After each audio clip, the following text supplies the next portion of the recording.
Internet, I'm Jackie Fox, and today I'm going to be doing something just a little bit different from my normal content. So check it out. I will leave you a table of contents in the description so you can help find your way around this video, which is going to have a guest. And it was essentially something that I hadn't wanted to do at first, especially since it's been some time since I played Magic the Gathering regularly. I did play for many years. I also played competitively for a while. The thing is, and this is something that a lot of people watching this channel probably saw coming, Magic the Gathering is inherently a pay-to-win game. I mean, I'm not saying that your wins are directly proportional with the money that you spend, but if you want to play on a competitive level, you have to spend a lot of money because all of the cards that work best in competitive are the most expensive, because that's the way that capitalism works, and that's the way that markets work, and that's the way that this game encourages markets to work, because that's a big factor for some people, like MTG investments, that kind of thing. So I was always more of the person who would find myself more happily in the pauper format, playing just the most busted strategies I could think of from common cards. And getting back into Magic here in 2023, I've decided to go paperless. Now, there are a lot of things to be said for issues that Magic the Gathering Arena or any of the digital clients have. I'm going to be using Arena today, and that's kind of what I chose to come back to. And it's not the same in a lot of ways. There are some ways in which I think it's better that it's not the same, and there are some ways in which, and these have been enumerated greatly on various YouTube channels, that it's just not the same as paper Magic, and is in fact in a lot of ways worse. And there are a lot of things that rub people the wrong way about Magic the Gathering Arena.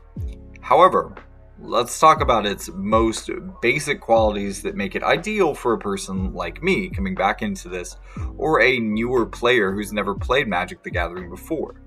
If you were to start, would I say, should you start in paper or should you start in Arena? Well, unless someone is willing to give you a deck, the only free option for you is to start in Arena. And this is, I think, even better than getting a free deck, because eventually you're going to have to buy your own cards to do your own things, to experiment in the ways that you'll have to become a talented Magic player. And I swear to God, I've been looking at this waiting for server to load thing for like 3 minutes now. What is going on?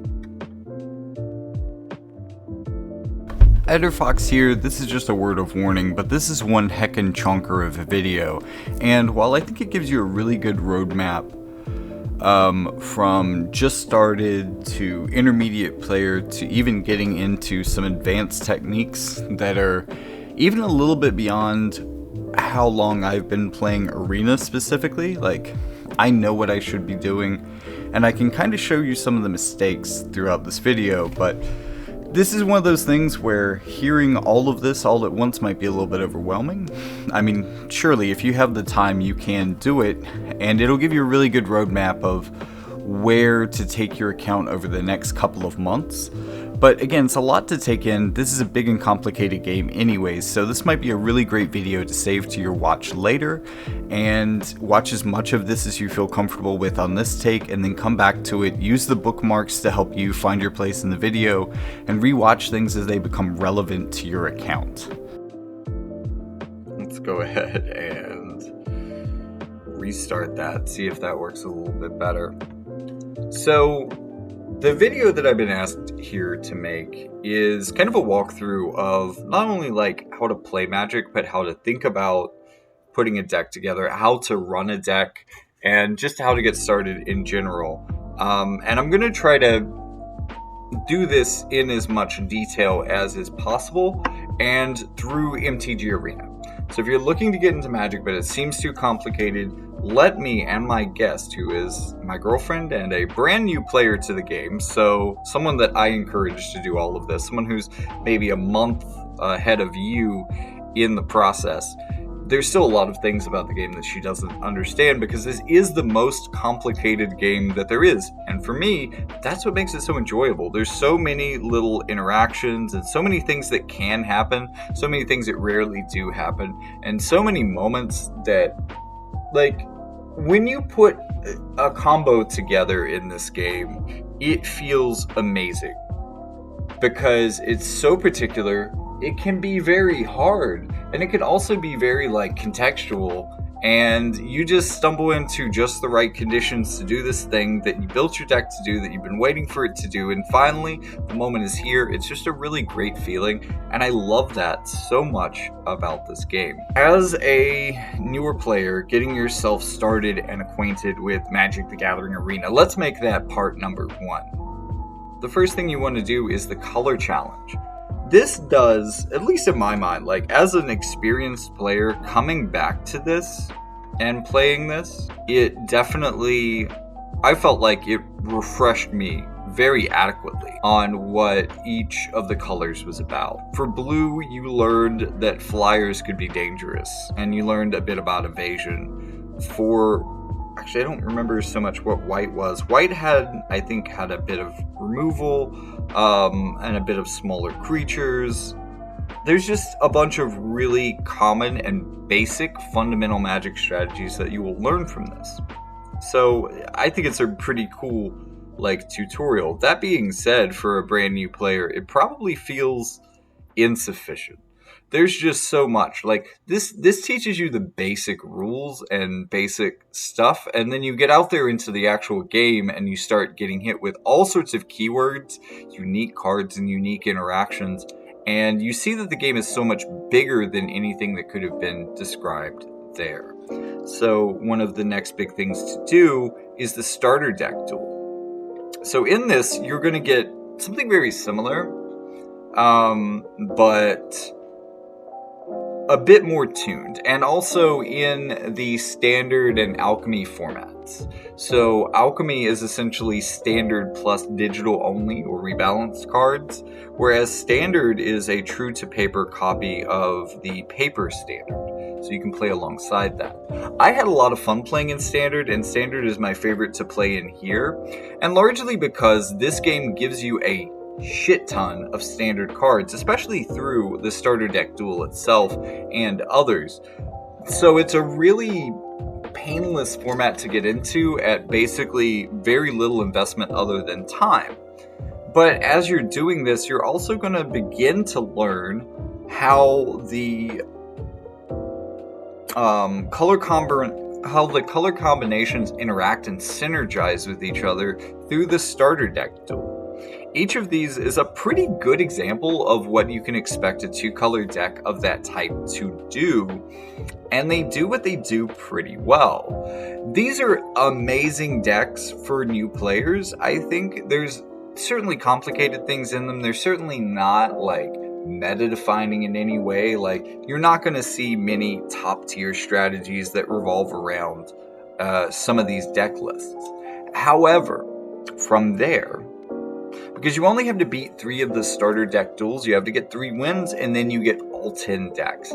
This is going to give you a pretty big card pool to play around with, and as you see, I'm still using a lot of those cards. The next thing you're going to want to do, it's actually hard to deny how much Lord of the Rings has infected and impacted just all formats of Magic the Gathering gameplay. Unfortunately, I don't think it's standard legal, but some of these jump-in packs aren't either. In fact, several of them aren't. And the thing I would advise here is to look up a list of the contents of the jump-in packs, to look at some of the deck lists, look through some of the rare cards especially, and ask yourself what you want to build the deck that you want to build. You know, start to browse these for ideas, and what you're going to do, I don't really have a lot of gold to do this right now, but I have 1,000, so I could. What you're going to do is try to pick one that matches what you want to do, or at least the colors that you're interested in. Now I have a red and green deck. I don't so much like the food themed stuff. And I'm not really playing a lot of blue. I think I want to go sluggers because I can work with red and green. So my next options are going to be red or green. Sluggers is also on my list of things that I do have things that I want from. Let's see. As is Wondering. So now that we've done that, I now have a 5-color deck. Technically a 5-color deck. It should be 2-color pretty well. Oh, I hate the day-night cards though. I wouldn't play that just so I don't have to deal with that card.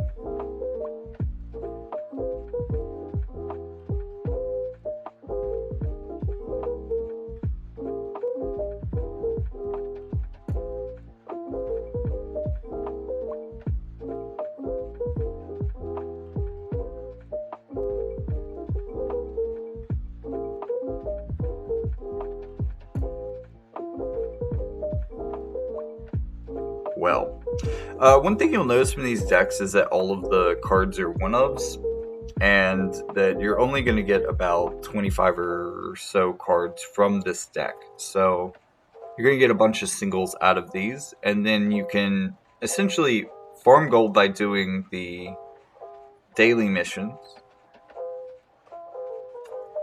These guys down here at the bottom of the screen.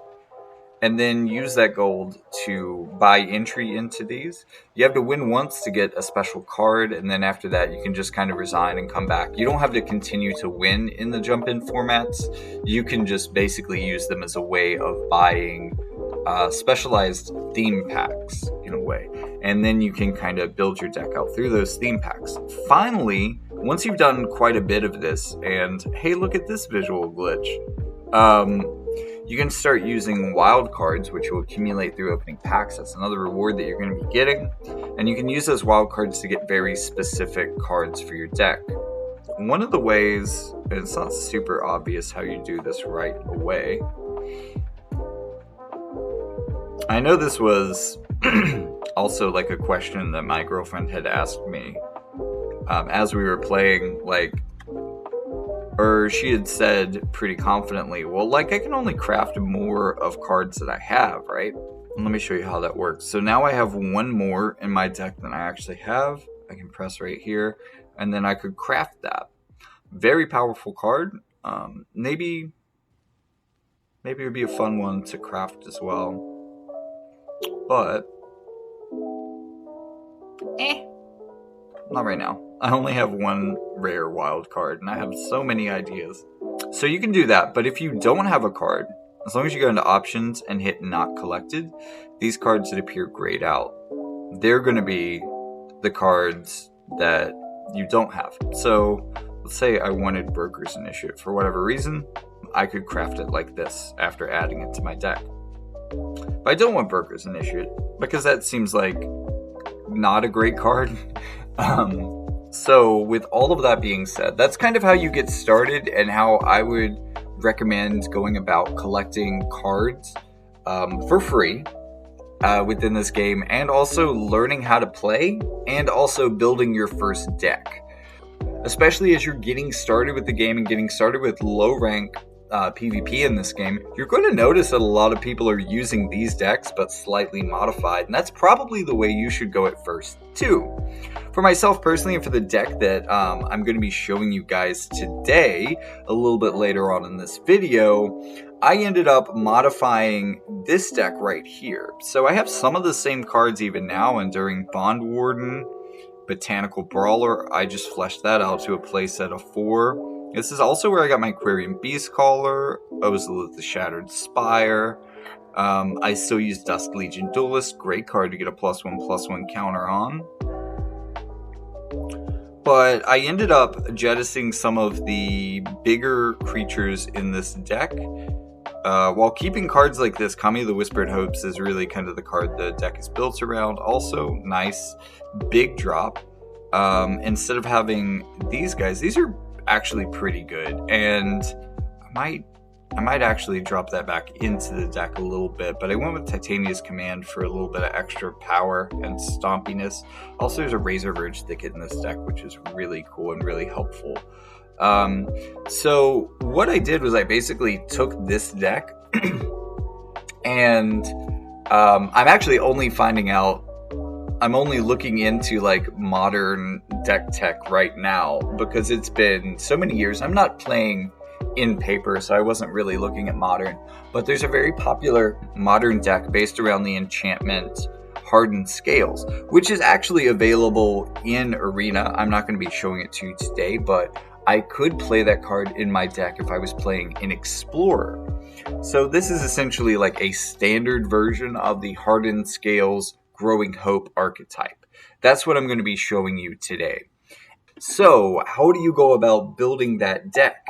Well, I mean, there's a lot of ways. One thing that I would recommend, one thing that certainly, if I were working backwards from where I am now and thinking, how do I get here most quickly? Look at like maybe some of the top modern deck lists in Paper Magic, and then say to yourself, how could I do something similar?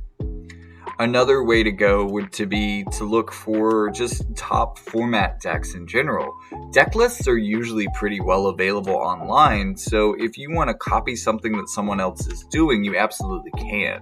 However, this is going to be difficult to craft some of the top meta things because, unfortunately, while there are a lot of ways to get started and get a good baseline for free,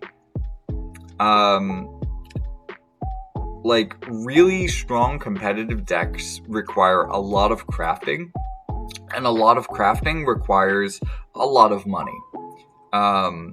If you want to do a little bit of crafting, if you want to supplement your decks of freely gained cards from events, well, that's quite easy to do. But you run your head into a wall pretty quickly when you're trying to build someone else's deck list. For that reason, if you're a free-to-play player, you're really wanting to learn some homebrew skills here. So let me walk you through my homebrew deck and help you understand that. Actually, before I show you anything about the deck, let's just see it in action in a bot match. This is going to pit you against Sparky, which is MTG's Arena's version of a punching bag. Sparky will be piloting some of the monocolored decks from the very beginning of the game. These decks are capable enough, like, of being an opponent, but they're not good, and they're probably not going to win. So I wouldn't get too cocky after doing this, but it can give you a way to see if your deck's alright. Now, I may not should have taken that hand, but I'm going to try my best. Since this is basically a Hardened Scales deck, I'm going to be using Ozolith early. Ozolith also is in the modern Scales deck. And that is going to give me an additional +1 counter on my Botanical Brawler here. Also going to play my Radiant Grove, but that's going to come in tapped, which is going to allow me to get to Kami of the Whispered Hopes. This is a card that you can get 2 of just from doing the starter deck duel. I am not going to trade my creature with that because I can make it bigger. And I certainly intend to. Kami of the Whispered Hopes also, on my next turn, because of Summoning Sickness, of course, is going to be able to tap for green mana equal to its power. And, well, any mana equal to its power. It all has to be one color, though.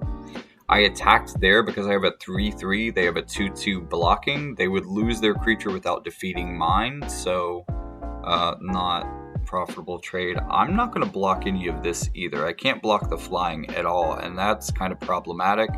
And also that hints at one of this deck's issues, which is, unlike a lot of decks, and not necessarily something that I would recommend for you either, this deck doesn't run removal. Not necessarily the best idea, but you're starting to see how the deck works. Now that I've got multiple sources of add +1 counter every time you add counters on the field, I'm getting 3 counters every time things get counters. And since I have triggers when other things come onto the field, I just beefed up my field quite a bit just from casting one creature. Or, yeah. I mean, it was 2 creatures that turn, but 1, essentially. And now life is tied. And they have flying, so I really have to end this game quickly, or I'm going to lose.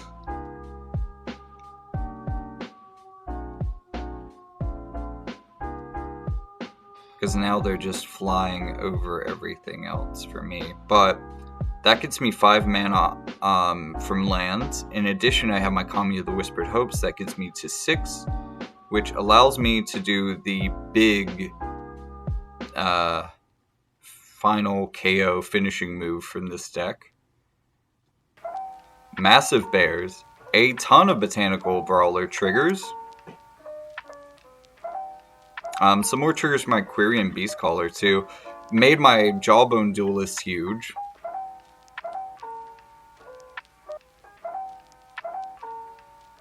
But in the end, all I actually had to attack with was the Botanical Brawler because it got up to 25-25. Big boy. Big boy. And that's the point of this deck, is to make the biggest of boys rapidly off of little or nothing. You want to be able to kind of build out an imposing field too. Often I'm asking myself in this deck, do I want to go wide? Meaning, do I want to have more creatures than them? And more chances to overwhelm them either by having more attackers than they can block or being able to double and triple block their attackers? Or do I want to go high? Do I want to build something up really big? And as you can see from that last play, the brutal thing about Titania's command is that by choosing the +1 counters for this deck especially, and the bear tokens, I am basically maximizing my ability to do both of those, because I'm giving myself bears for protection, which is great. That's giving me just additional creature tokens on the field and building them up as well. So pretty beefy bears coming into play. They're not just 2/2s. But also, all of those extra creatures, meaning extra creatures that get +1/+1 counters on them for the first time this turn, meaning extra triggers for my Botanical Brawler. That's 2 more times that my Botanical Brawler gets counters on it. It's already getting 2 counters on it. If I have, say, in that game I had a Kami on the field and I had an Ozolith on the field, that meant that it got 4 counters from that. Additionally, from each of the bears, it got an additional 3 counters. That's 10 counters just from the effects of the spell.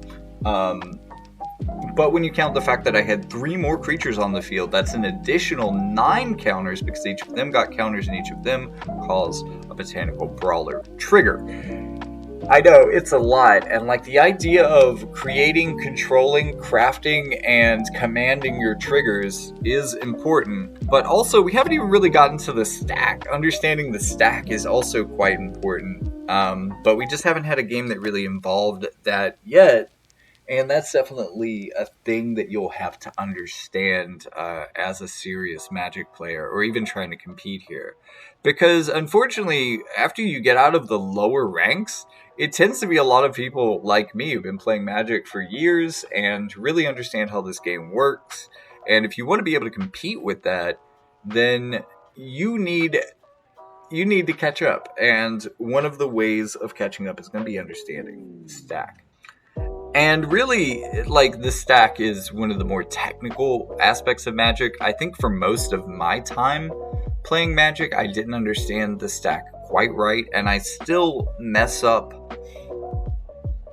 order of resolution because it's first in, last out, which is kind of weird. So when you cast a spell, it goes onto the stack. If someone casts an instant or activates an ability in response to that, that goes on the stack but higher. So that thing happens first.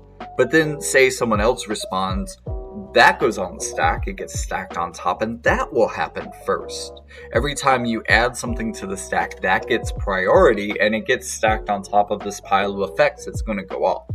So let's say I play a creature card that adds a +1/+1 counter to a creature on my field. I have one like this in my deck. It's called Enduring Bond Warden.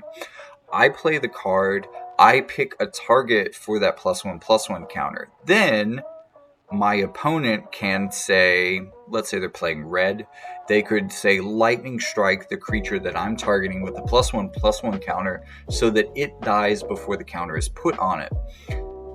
This is especially impactful. Let's say it's a 3/3 right now, and they have lightning strike, which deals 3 damage, and I put a +1/+1 counter on it. Even if I don't have other things on the field, this makes it a 4/4 and something that they can't lightning strike anymore. So they're getting their lightning strike off before the +1/+1 counter would actually make it impossible to kill with lightning strike alone. Fox here. So that actually works the other way around as well. If you have an activated ability which can be activated at instant speed, it would say it has to be activated as a sorcery if that's not the case. So any sort of like pay 3 mana and this creature gains a +1/+1 counter or something. If you were targeted, if you had a 3/3 with that ability and you were targeted by a lightning strike, that would go on the stack. It would do the 3 damage that would kill your creature. You can, in response, pay the cost for that activated ability to put that on the stack with priority. So that would resolve first. Your creature would gain its +1/+1 counter. Now it's a 4/4. Lightning strike deals 3 damage. Your creature remains with 1. You pretty much negated the lightning strike and made your creature stronger in the long run as well.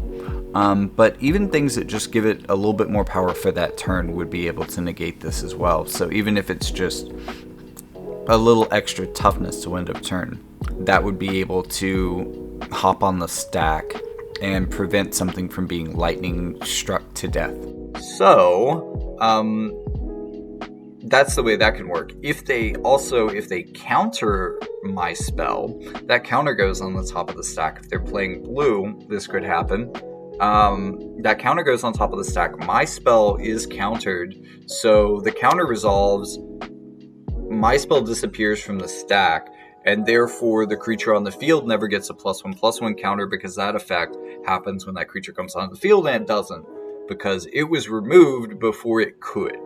So things don't exactly come onto the field as soon as you cast them. You can't always count on your enter the battlefield effects to work exactly as you intend them to, because there is interaction in this game, and really it's the interaction that makes the game complicated, because somehow with all sorts of formats and keywords and just different card effects since like 1997, every year they've been releasing cards, and they've just been releasing more and more recently.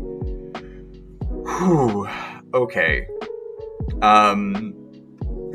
Like the interactions could get complicated, and creating a format of rules, creating a rule set and a format of rules where all of those things can, even if very jankily or with all sorts of quirk, work together is fascinating and astounding, personally.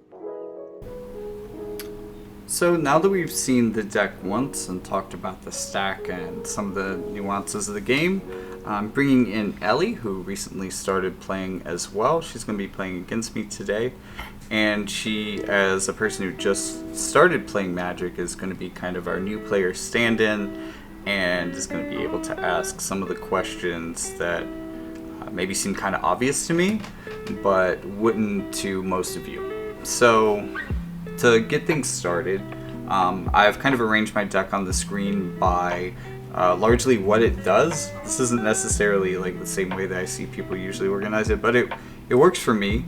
My first list of cards is all creatures, and these are all things that I want to put +1/+1 counters on for one reason or another, or things that like generate extra value when I put +1/+1 counters on them.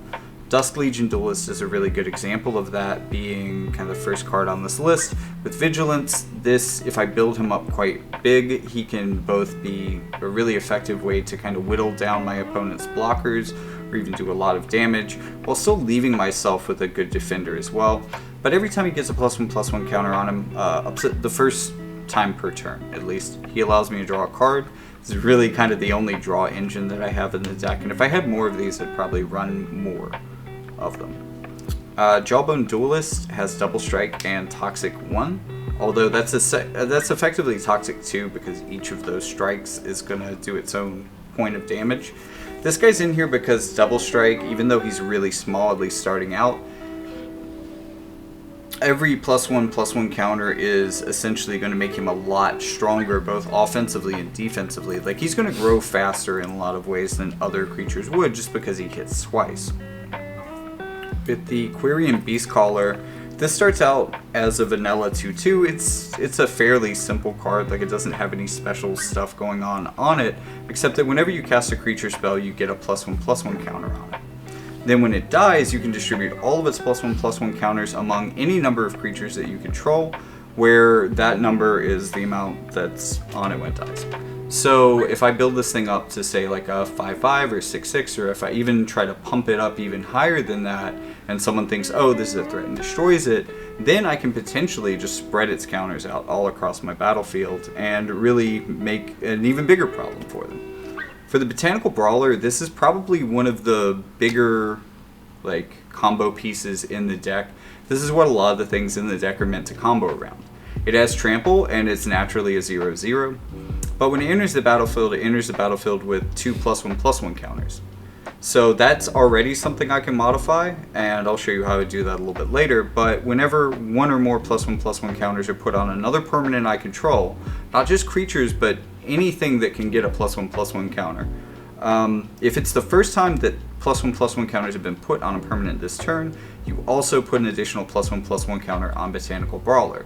So if I did the thing that I just explained with Quirion Beastcaller and say I had like 5 things on the field, that would generate an additional 4 triggers for this Botanical Brawler, giving Botanical Brawler extra +1/+1 counters, probably more than everything else, even if it wasn't targeted by that. And then finally, the last thing I want to grow up real big and strong is Kami of Whispered Hopes. This is one of the pieces in here, and this is why I had that other photo with them organized a little bit differently, because this is definitely a card that I want to put +1/+1 counters on, so it fits with that. But it's also a part of a different kind of set of cards that all have effects that if I get one +1/+1 counter, 1 or more, then you would put 1 more. And this is really going to get out of hand, especially once I start getting multiple of these effects on the field, or start producing a lot of triggers that produce +1/+1 counters, like with the Botanical Brawler. So with this scenario I was just talking about, if one of these is on the field, then now each one of those triggers he's getting 2 instead of 1. And then if there's more cards that have this effect, you can get 3 instead of 1, and so on. But the reason I want to put +1/+1 counters on this is because when I tap it, it'll generate X mana in any one color, where X is its power. It's not incredibly flexible for casting like dual color spells, but if you just need to cast a monocolored spell, these can get pretty big, and that can essentially give you a huge mana ramp a lot faster than people are expecting. In terms of things that put +1/+1 counters on things, we have Captivating Cave. I don't really like this a lot, in part because I have to sacrifice it, and it puts 2 +1/+1 counters on a creature. It also taps for colorless mana, which is a little bit disappointing and really throws off Clay Champion. But it doesn't come in tapped, so some of those things are okay. Enduring Bond Warden is probably my only 1-drop in this deck.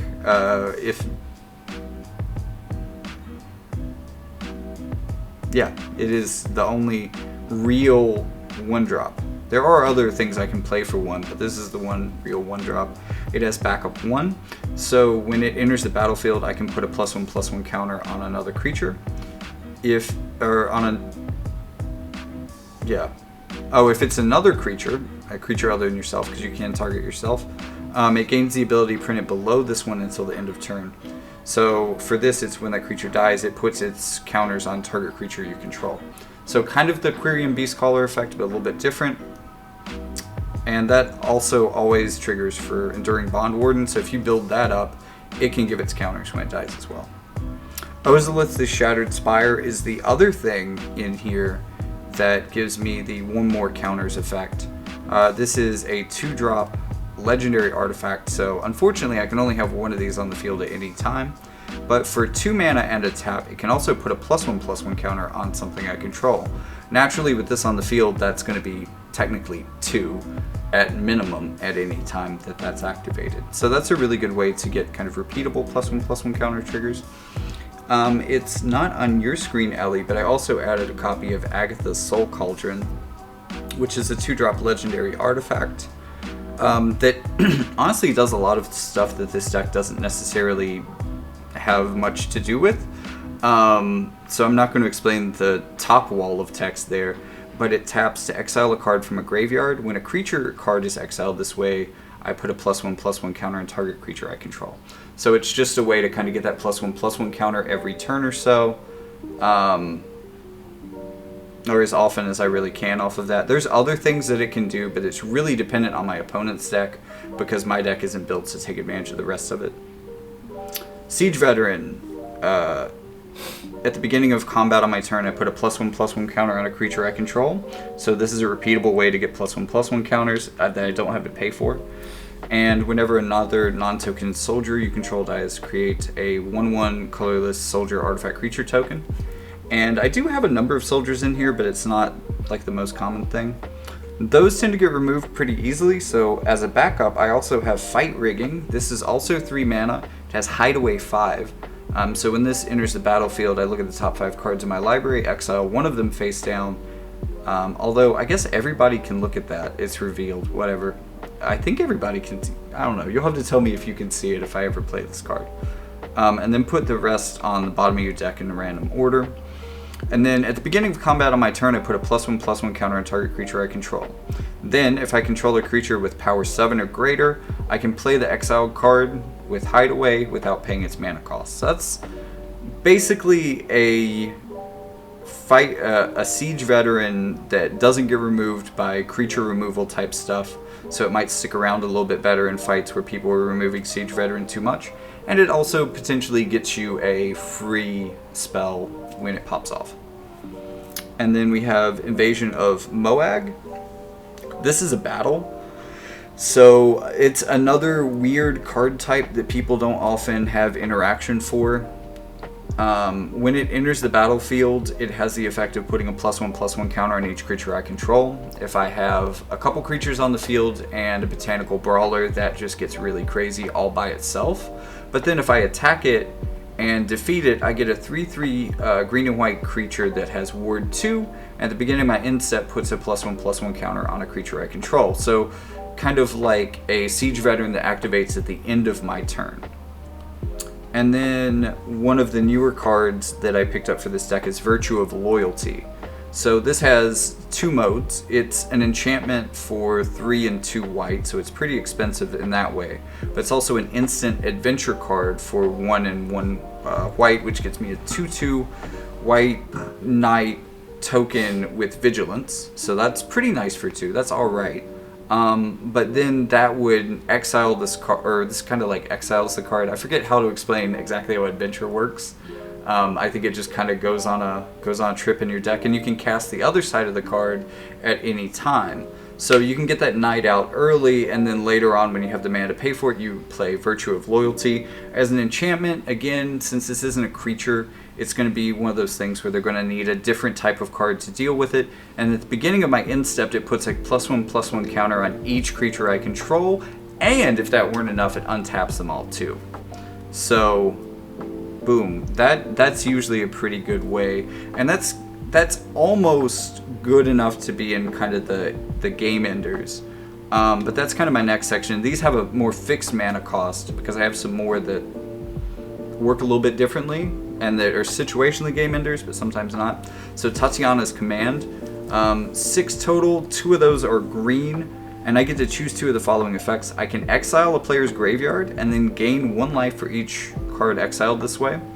Usually not a thing that really matters, but if you find somebody who's really manipulating their graveyard, or they're building up a very large graveyard, or all those things, I wouldn't even think about this necessarily because of the gaining life part of it. That's certainly like a pot sweetener, but being able to exile someone's graveyard is pretty important when you can do it at the right time.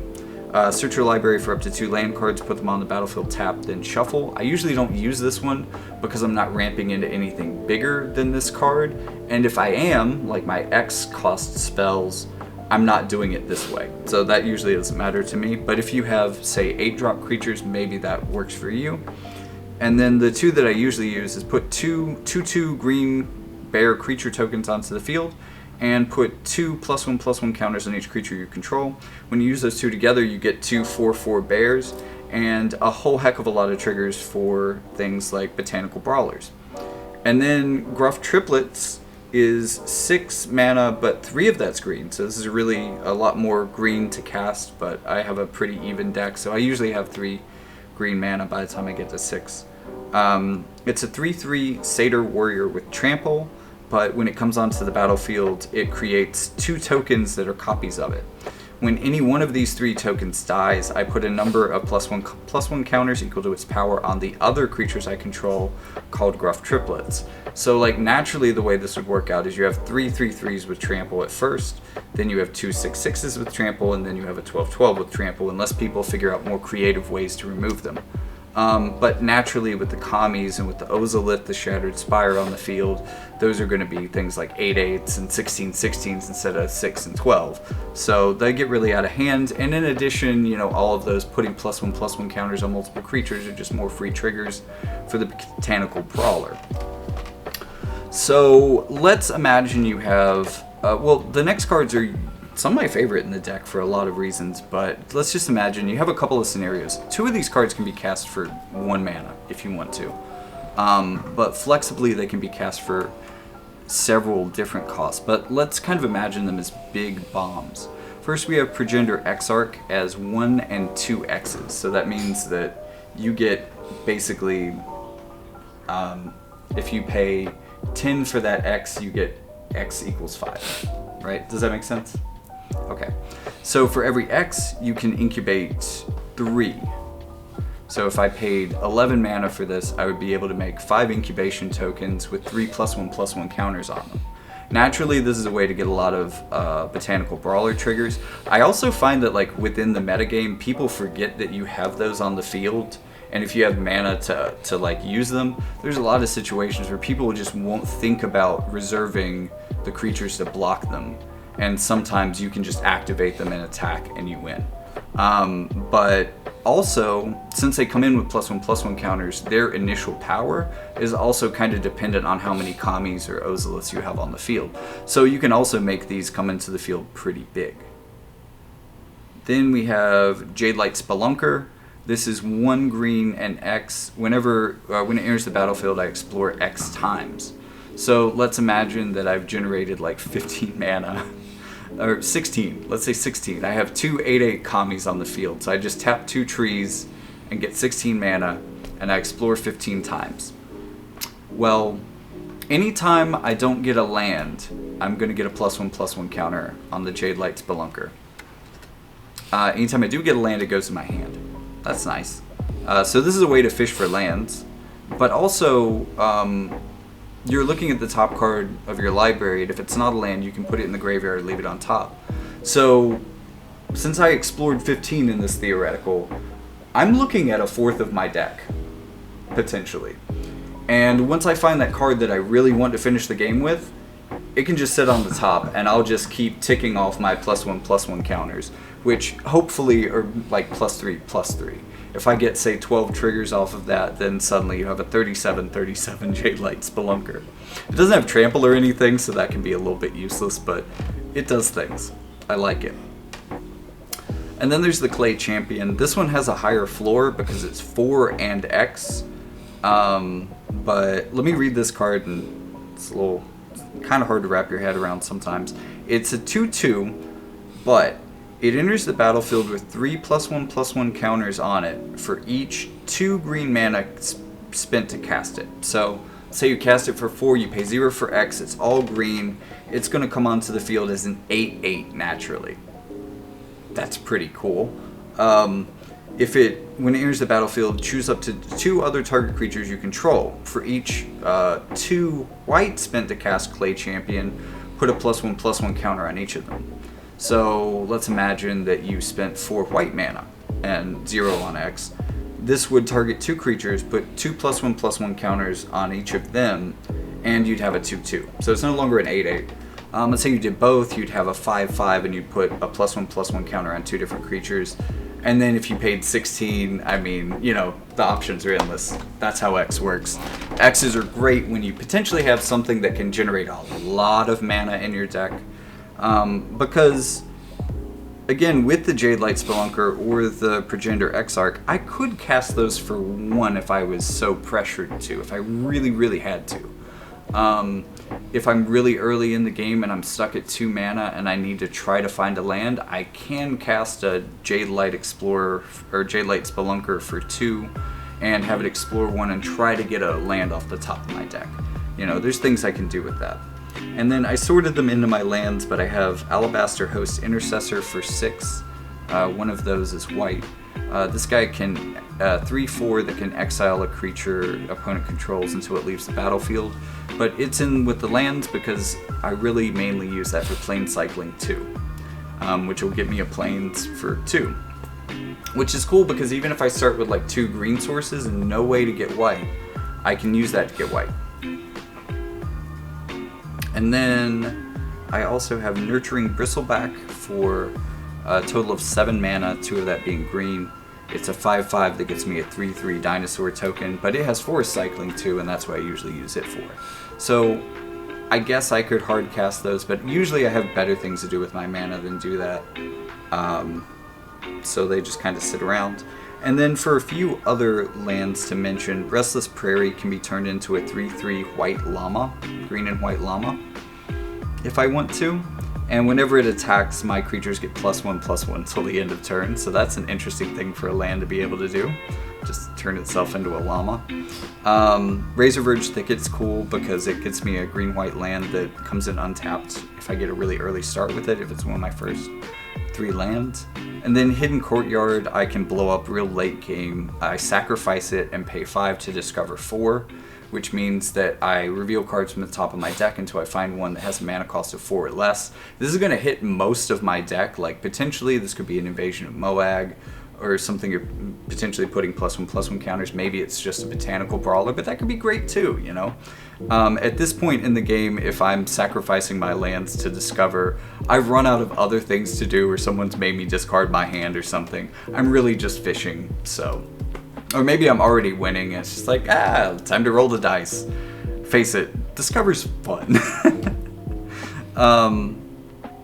I also, and I might include screenshots of this, but I also sorted out my deck based on kind of the creatures, the more traditional way of looking at it, where it's like, you have creatures, and then you have instants, and you have sorceries. And you can see that I basically only have 1 or 2 cards of most of the types, and then almost everything's creatures. I do as much as I can with creatures. There are 28 creatures compared to 10 non-creatures, with 22 lands total. And most of my cards in this deck are 2, if not 3 drop. Most of them are 2, but a lot of the bigger value cards are 3. And then there's some stuff up at 6, more or less. But really, those are kind of the hot spots for my deck. So I've had a bunch of games where it really shouldn't have been doing well, but I only had like 3 mana, and it was turn 6, and I still had things to do every turn. I wasn't doing bad. But that's not necessarily ideal, and this isn't like a perfect deck that's gonna go all the way up to Mythic or anything, but it does really well for something that can be built out of starter decks and jump-in packets and that kind of thing. So that's what the deck is at the moment, how it works, and there's kind of a lot of other cards that could work in here that I've kind of run through over time, but this is what I've settled on for right now and what I've learned from like playing other people that's kind of worked. Any thoughts? You've been awfully quiet over there. Just listening, taking it all in. Taking it all in. Okay. Alright then, so I guess I'll challenge you to a best of 3, and we can kind of talk through how this plays, how you might sideboard for it, that kind of thing. Okay. Oh no. What happened? Let's try this again. Okay. I don't know what happened there.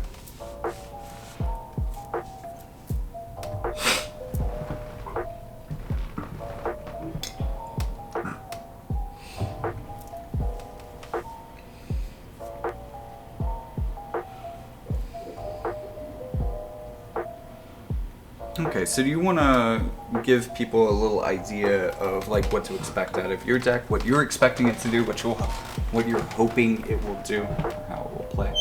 Well, my deck is a Deathtouch deck, so my strategy is to either keep cards from staying on the field for very long, or to get them off the field as fast as I can, or also to intimidate people with big beefy boys from trying to hit me, because if I block them, I tend to have a wall of small 1/1 rats and mushrooms that I don't mind sacrificing, but will take out most of their big boys unless they have things like First Strike, which are very annoying to deal with.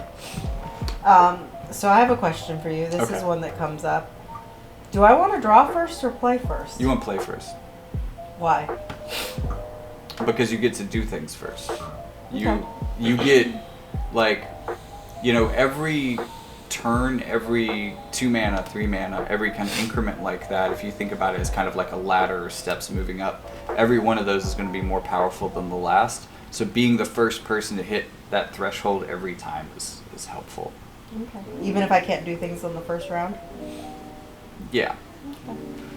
There are some decks that want to go second, but it's usually for very specific reasons that they definitely know about. And since I got 3 lands there, I'm going to go ahead and keep. I have a nice little like 1, 2, 3 curve that I can do with my hand. That would involve me playing a Jadelight Spelunker for X = 0. But I'm going to play my tap land on my first turn and go ahead and get that out of the way instead. And try to save that Spelunker for when it can do a lot more.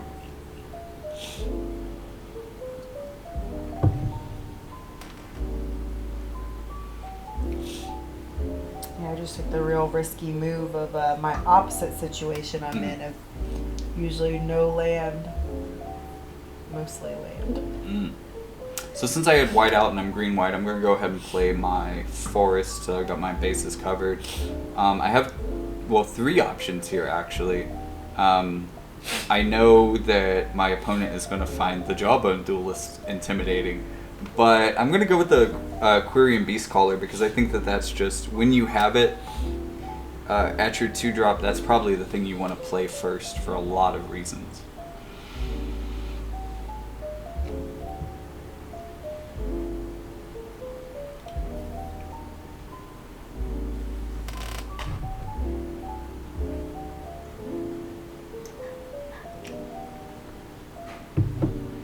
Kind of hoping your deck would be able to react too quickly to that, but there you go.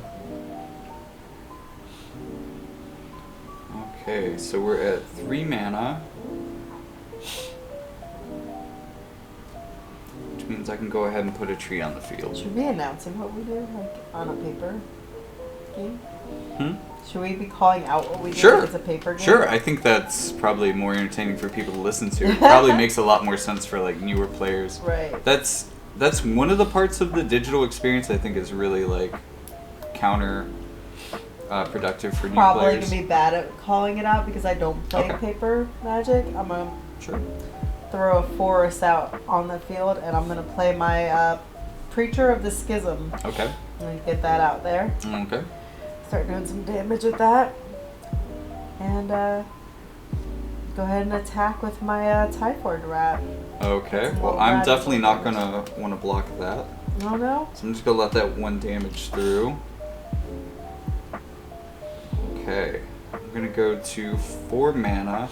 So I don't really have anything that I can necessarily do here for 4. So I'm going to go ahead and put the Jawbone Duelist out. The double strike means that doing first strike damage is going to keep me safe from the 1/1 at the very least. Technically, I have 3 mana available to myself, actually, because I have the Kami on the field. But I'm just going to go ahead and pass to the other side. Right.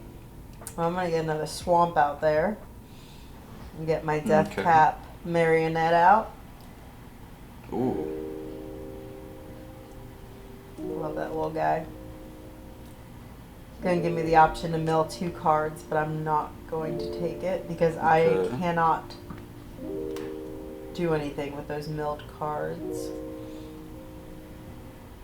And I'm going to play my Preacher of the Schism. Oh, you're going to attack with it? Yeah, I'm going to attack with it. Okay.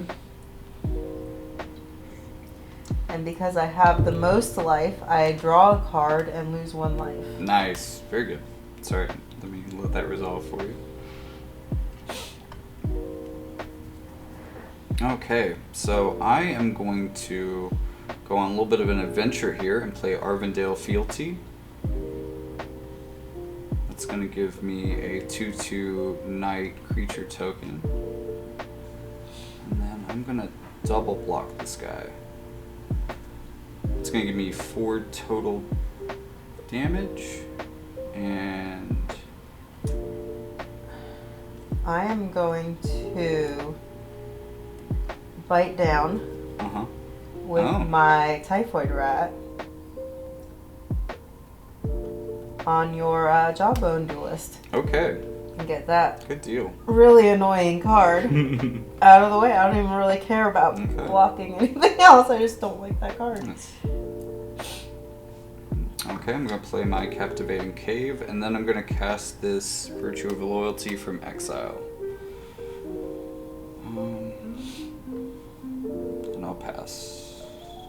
Oh, it's not attack with the tree. And then because I have the Kami on the field, that +1/+1 counter becomes 2. Okay. Well, I'm going to introduce my Glissa Sunslayer. Oh god. Good grief. Deathtouch and First Strike are just really nasty together. And I'm going to attack with my Preacher of the Schism. Mm-hmm. And again, tied with the most... Oh yeah, we're tied. Yep. So what happens? So, because I'm tied with the most life, I think now I create a... If you pass, it'll put it on the stack. Right. I mean, if you, like, pass priority. There you go. Now I... Oh, both happened. Yeah, so now I get that 1/1 token and I draw. So I'm going to throw that swamp out. And end my turn. Yikes on bikes. Okay, well, I'm starting this turn with 8 mana. I'm gonna start with a Botanical Brawler.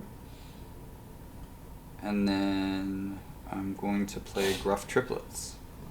So getting this out with the Virtue of Loyalty on the field is a very exciting thing for me. Oh boy. Oh boy. That really went crazy annoying. fast. Alright, I'm going to put my Terror of Tawashi out. Ooh. Whenever that attacks, I may pay 3 times my swamp. When I do, I return a target creature from my graveyard to the battlefield, and it's a Phyrexian in addition to its my other types. It's a big old wall of affects you up. And I'm going to play my Preacher and my Glissa. And so I got to draw a card. I think this works. It's really hard to counter the way that Glissa works, but hopefully this will... Oh, she just did 1 damage to each of them. And killed them. Son of a bitch. Wow, Oh. I thought the first one would like eat 3 damage because it could. What a monster. Alright, well I have a very big Gruff Triplets now. Yeah, that's annoying. And your Glissa is tapped, which is a really bad situation for you to be in. Yeah. I think I'm going to have to sacrifice something Okay. to deal with that. Well, there you go. Okay, so I have 10 mana available to me at the moment.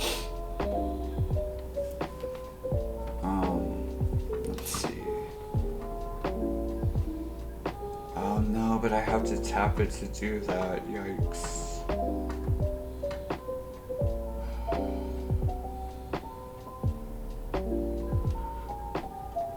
Okay. 10 mana. So I'm gonna go ahead and take the Progenitor Exarch I've been waiting on in my hand, pay a total of 9 mana, so X equals 4. Gross. So get those tokens, a whole bunch of triggers for the Brawler, and it's gonna have to win because it's gonna die.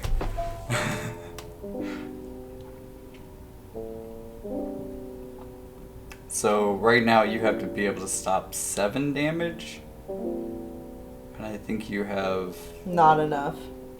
Well, you do have lifelink, which is... Since damage is calculated at the same time, you have 1 more life than you think you do. So that'll prevent 1, 2, 3, 4, 5, 6, which is just 1 not enough. Yeah, you're correct. Damn. I was getting ready to bring out because you went to -1 and then you went to 0 because you gained 1 back. Yeah, well, lucky for you, I was getting ready to bring out Tatiana's command next turn. I also had that in my hand. Yes. God, I hate your deck so much. Oh, man.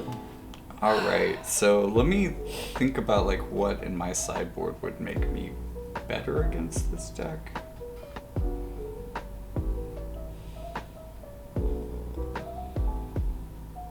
Wait, what is this option ABC nonsense?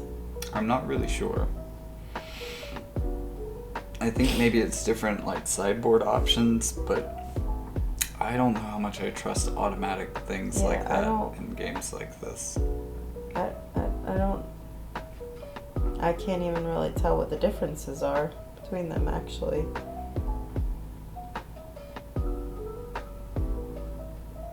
I just want to kind of see what where my sideboard is.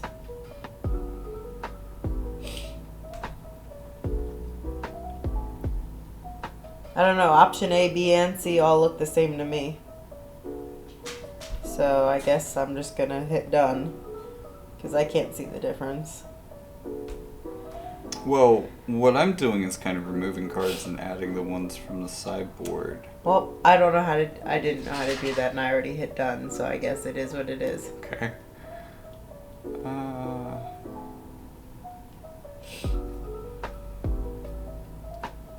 Yeah, that's one thing that is really hard with my... Oh, I should have put Storm the Seed Core in here. That's a really good card for this deck. I'm surprised I forgot about it, because I've had 2 for a long time, but... Yeah, that's one thing that is difficult with my deck, is I don't have any real way to make anything big, is I'm really stuck with chipping away at small damage until I can happen across the few big things I have in my deck. And those tramples are really hard to deal with because they just trample through my Deathtouch. There we go. Yes, except for Glissa. Glissa can like magically just delete trampling creatures. Yeah. Which is I wouldn't have been able to win that turn if you'd held Glissa back. Yeah. Could have tried. Well, I don't think I could have. Oh wow, I didn't get a single land in my hand for that draw. I've never seen that happen before. Yeah. In Arena, at least. Oh, I didn't get anything good either. I'm gonna have to also mulligan. I got nothing useful. Damn, that was so... Oh, well, at least that's 3 lands. I'm gonna have to make that work, but that's also not great. That is... Yikes.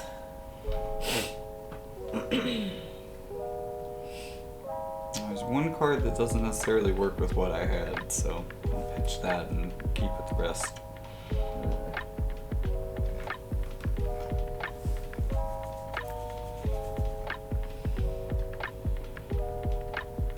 Alright. Start with my own tap land. This is the one that turns into a llama, potentially. Try to get those tapped lands down first. If I have to give up a turn, at least it's at the first. Got my Assault Llama.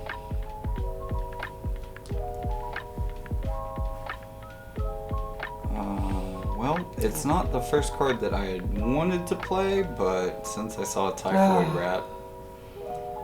Well, I guess since I got my Typhoid Rat out, I'm going to go ahead and just have to get rid of that Jawbone Duelist with a little bit of Cosmic Hunger. Got it. And for most, like, my deck's a little bit weird that it doesn't run removal, and I should probably put some more, like, actual real functional removal on my sideboard, but it is what it is. Let's go with Dusk Legion Duelist, and then add to that an Enduring Bond Warden, putting my counter on the Duelist, which gets me a trigger to draw a card. Okay. Cool.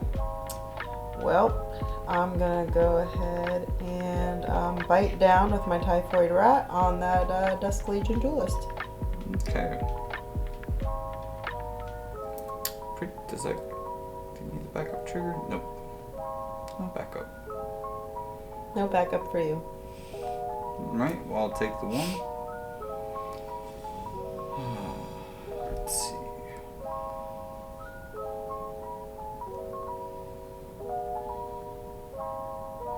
Botanical Brawler.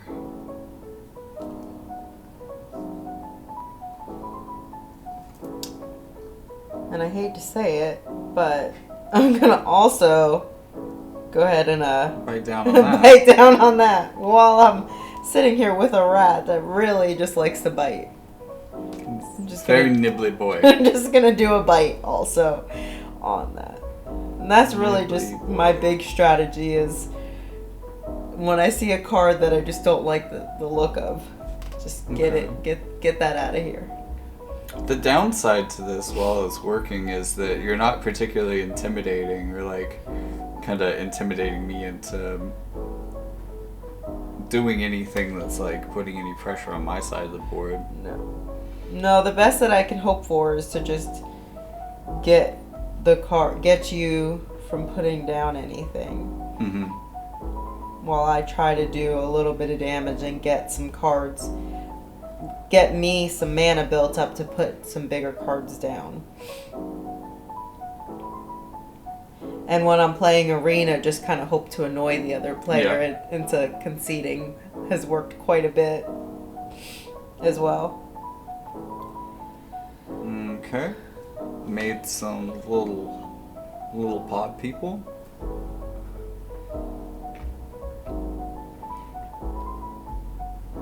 Waiting on that 6th mana to do things, but this gives me a good in the meantime plan.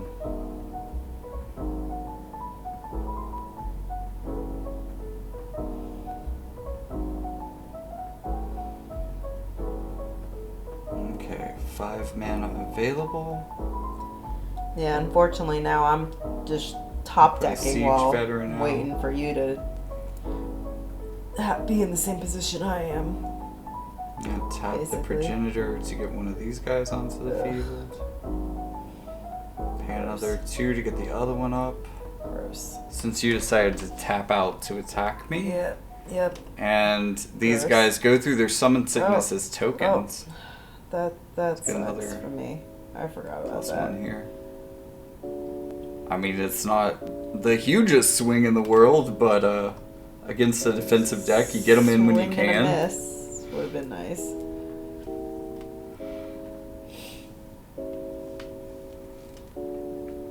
Finally, I've actually built up some board presence. The beginning of this match was very much like my biggest nightmare with this deck of just running into a deck that actually has enough removal to deal with the fact that I just have way too many creatures.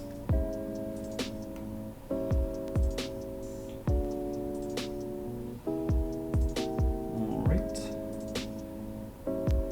Dug for a swamp. Alright. Now I gotta take a defensive stance. Okay, well, then let me try to push that defense as much as I can.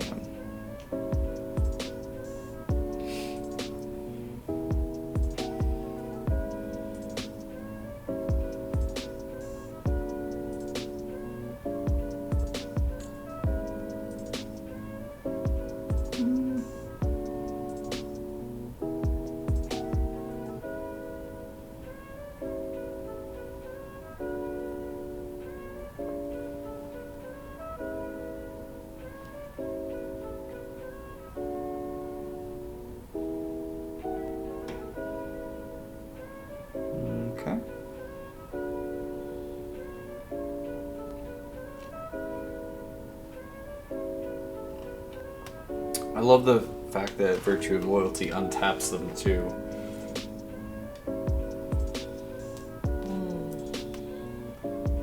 Oh, you didn't have the mana to pay for that ability there. What's that? Didn't have the mana to pay for that ability. What do you mean? The extra thing that brings the thing from your graveyard? I guess not. It looks like I have 6 mana open, but I don't. So I'm gonna make a battle happen.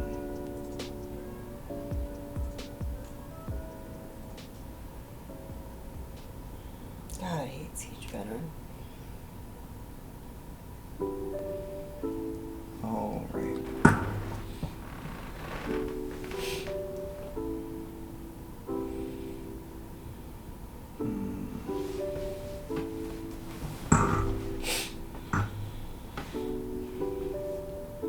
If you wanna. All right.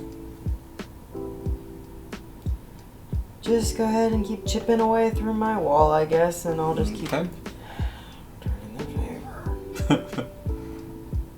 That's annoying. Yep. It's one of the neat things about those. It's a nice little added bonus for a 1-drop. Oh God, I hate Siege Veteran.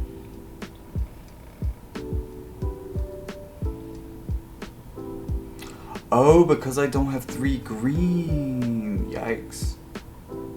Well, let's go dig for more green.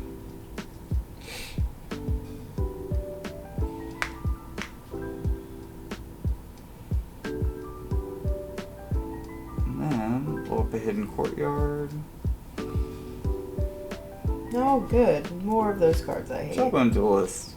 Well, Neat. cool.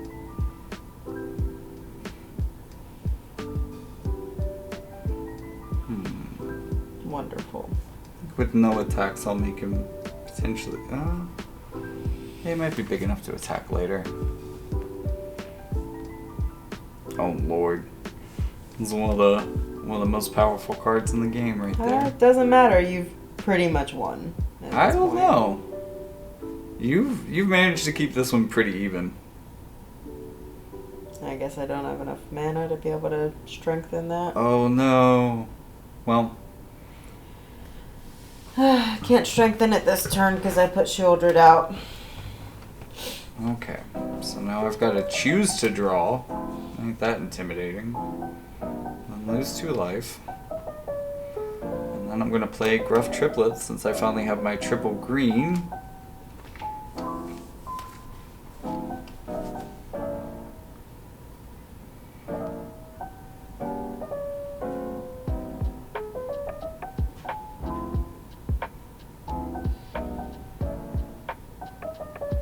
Let's see.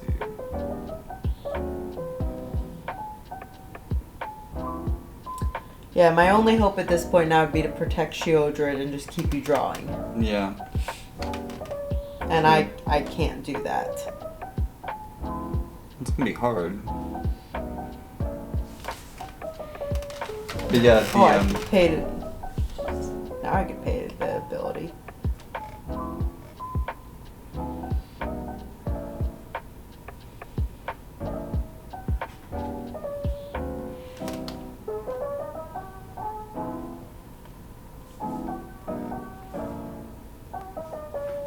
yeah, I'm kind of just trying to hold on by keeping a little bit more gas in the tank. Because again, you are doing really good at keeping up with this.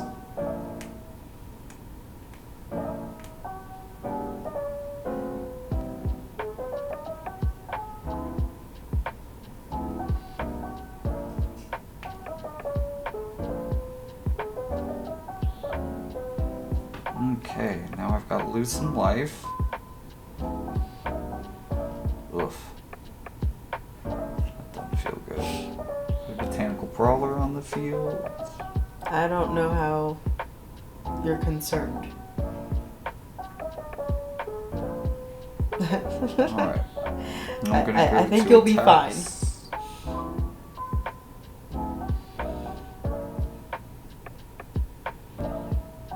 I'll swing enough for lethal at you so that you have to block that somehow, and then the rest is going to go at the battle.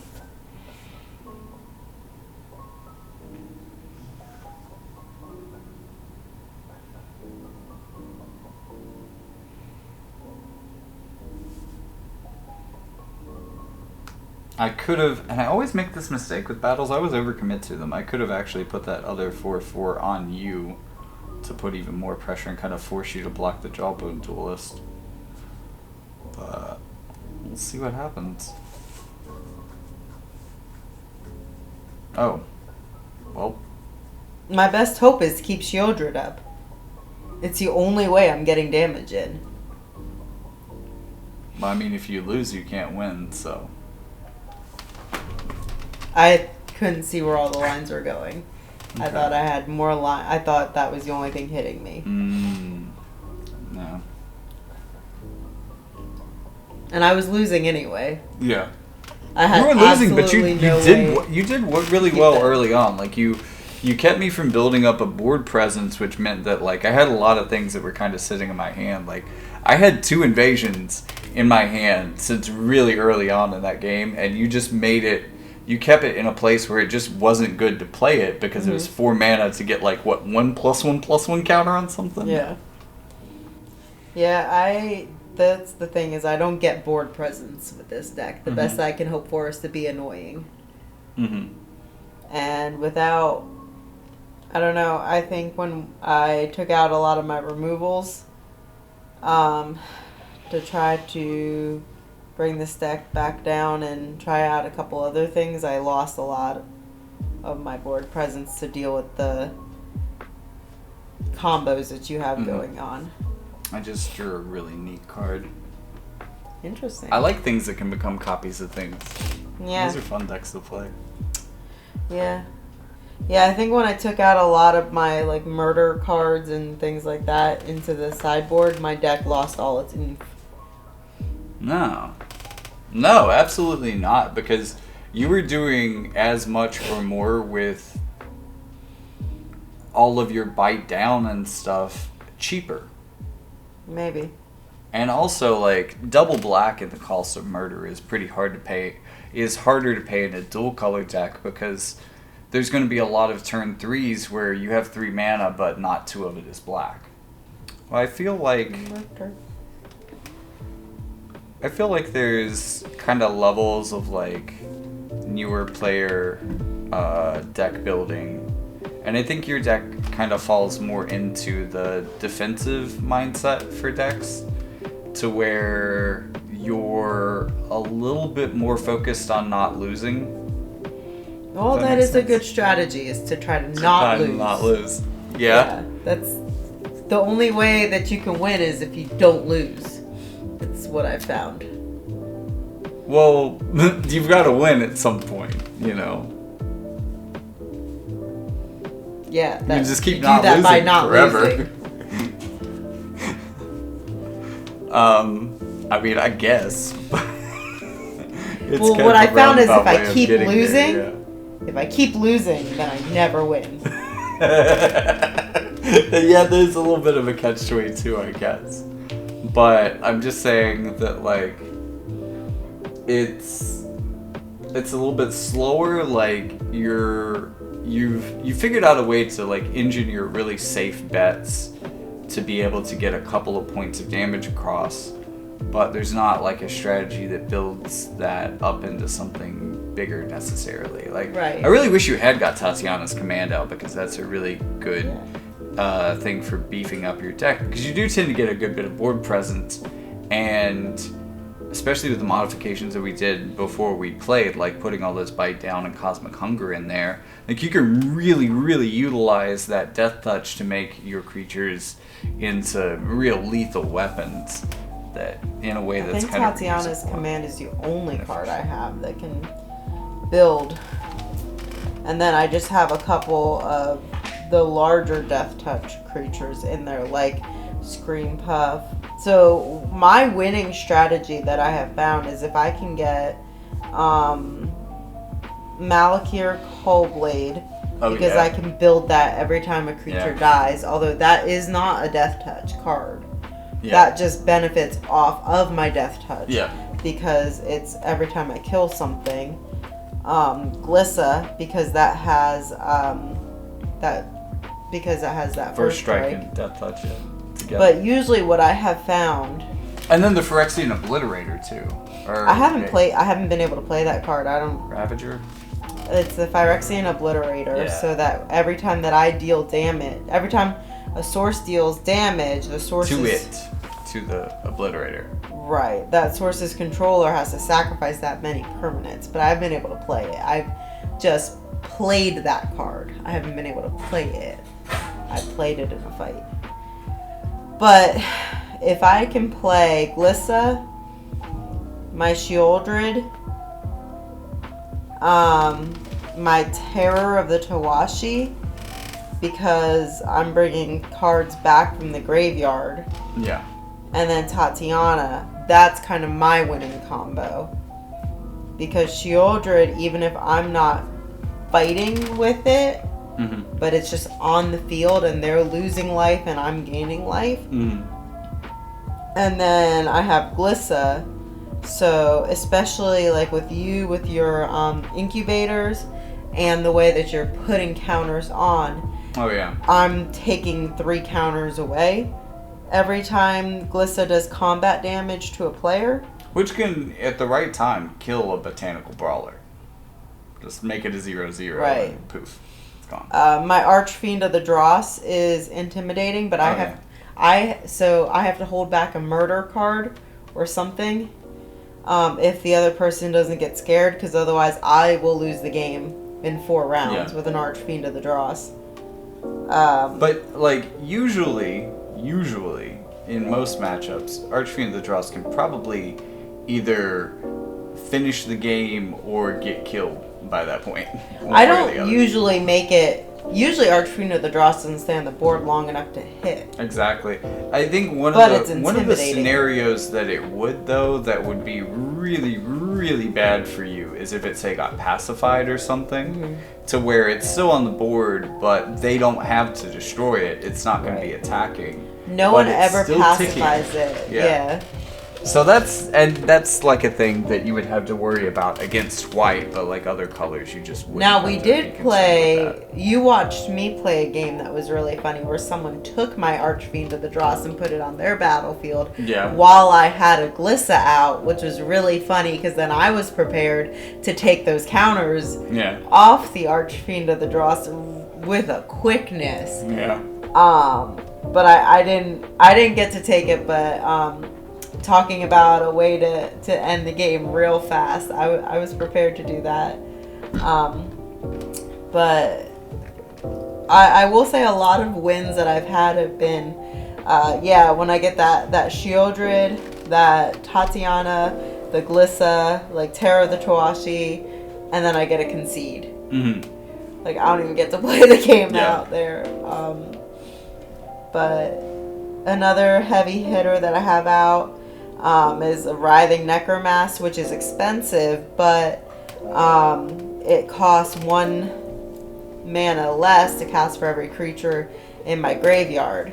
So between that and the Terror of Tawashi, I think you might actually get some kick out of looking for like swamp cycling or forest cycling, because when you cycle it, you discard it from your hand to get that thing. So you're putting what is usually a very big creature into your graveyard. And sure, it's kind of plain and boring and not the greatest big creature in the world, but that's not really what it's for. Right. So when you bring it back with the Terror of Tawashi, suddenly you have a big creature, and it doesn't matter that it was expensive because you didn't really pay its like mana cost. Paying 4 for one of those cards is a lot better than paying 6 or 7, because then they're actually kind of ahead of the curve in terms of like value. But also, that's another way to put more creatures into your graveyard early on, just digging for lands, which is going to help your Writhing Necromass later on in the game. And there's a lot of like, I'm thinking about like Murktide Regent is just a deck that's been good in Modern for a long time, And I want to say Murktide Regent is a delve card, which means that you reduce the cost of casting it for 1 by every card that you exile from your graveyard as you cast it. And then it gets +1/+1 counters for the instant sorceries that you remove that way. So there's a lot of cards that are like not necessarily good for their cost, but they have a built-in thing that reduces that cost. And if you build a deck around it and get it out early enough, they're just really, really good. I haven't played too much with my graveyard in this deck. I do have a deck specifically that does interact more with the graveyard. It's like a reanimator deck, but another card I have that interacts with the graveyard kind of nicely. And usually what I'll do is my goal is to put it on something like Sheodrid or my Glissa is Fungal Fortitude. Oh yeah, because that gives it a +2. It's a 2/0, but when it dies, it returns it back to the battlefield tapped under the owner's control. So something like that is real nice because I'm just getting it right back out. And then my Runes Recluse, that's another card that I love because I get it out there fast as a 1 forest. So it's a 2-drop, but I can tap it. It's an expensive tap, but if there's nothing else I can do for 4, because it's a 3 and then a forest, I'm putting a 1/1 counter. Oh, that doesn't tap it though. No, which is not, helpful because like imagine you have 20 mana, you could do that 5 times in a row. Right.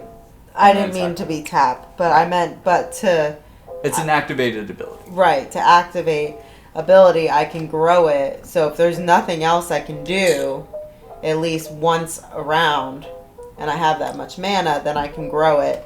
And that and my Malakir Coldblade can start to get pretty big. But those are kind of the only 2 that I can somewhat reliably grow.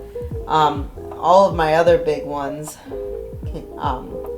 I mean, they're at least 4 drops, so that those take a while. Those take a little bit to get out on the field. But no, I don't really have any kind of presence. The best that I have is Titanic Growth, which target creature gets 4/4 till the end of the turn, and that's only a 2-drop. That's a 1 forest. So I can kind of surprise people with that. Yeah. But the problem is that if I do the whole surprise people thing, and let's say I throw that on a rat, it gets blocked. You know, sometimes I end up losing then my little field of rats and mushrooms. And if I do a lot of blocking with those, and that's what kind of happened with you, is now I've lost my little soldiers. Yeah. That's what I don't really understand. Kind of like the goblin decks, like where you're kind of just throwing, like with Raid Bombardment or whatever. It's kind of sort of in that idea, but you're not creating all those tokens. Yeah. I don't know. I guess my strategy works when it works. I mean, I've gotten up to silver and ranked, so I am getting some wins. Yeah. Not really winning against you, but I am getting some wins. But well, again, I think you came a lot closer in that last match than you have a lot of times before. I mean, my deck's kind of weird. I think that a lot of decks you would have done better, just because I don't think this is the deck to win against your deck. I've intentionally excluded a lot of things that I think you really should have in your deck. I don't have any removal or anything like that, just because I'm hoping that I can have such intimidating board presence that I don't necessarily have to remove your creatures, because I'm going to put you in a situation where you have to block with them or you're dead. Right, and I don't think my deck is the deck to beat your deck. It's close, actually. Because you have a lot of really efficient removal that's really not quite good for me. And there's kind of a threshold where that becomes good enough to actually beat me. And you were at that threshold until you ran out of cards. Once you started top decking, I was able to kind of recover a bit. But yeah, I ran for a lot of decks, I'm like the average deck, the average well-built, moderate kind of mid-range deck has like 6 or 8 or whatever like removal spells in it. And you maybe get 3 or 4 of those per, or like 3 of those per game. So I'm just hoping that I can put out enough intimidating creatures that you burn through those, and I still have more intimidating creatures to play. Right. I want you to think, oh, that's the one I definitely have to get rid of, and then I have 2 more, or something like that. Not necessarily 2 more of the same thing, but, you know, you never... And I'm always also trying to maybe play things that aren't exactly the thing that they're going to hate the most first, or, you know, thinking about the way that the order goes to kind of give people juicy targets for removal early on, to hope that I can filter through their hand by just kind of just having way too much board presence. This is very much I want to have a lot of board presence one way or another. Yeah, I would love to get some more draw cards in my hand. That is annoying, and I know it's not legal outside of Timeless, but like that Brainstorm card that was driving me crazy during the Timeless event. But I've seen it outside of that event where people are getting more cards in their hand. Sure. I think that's something, because I do burn through so many instant and spells and removal cards that I need a way to get more cards in my hand and to not be top decking as much. Right. And not necessarily go diving through for one specific card, but to get more quantity of cards in my hand would be really beneficial in this deck. Mm-hmm. But I don't know necessarily which cards I need for that. That's often a lot harder to do out. Red and blue tend to have the best card draw. Red often comes with like looting effects where you also have to discard as a part of that, so that you don't necessarily get a net benefit in terms of cards, but you're kind of shuffling through things so you find what you want. And then blue often has more just outright draw or top deck manipulation kind of things. Black also tends to have a lot of card draw, but typically you have to sacrifice one of your creatures as a penalty for that, or to lose some of your life. I wonder. That's something that Glissa lets me do. Draw 1 card, which I've gotten more brave with. Draw 1 card and gain and lose a life.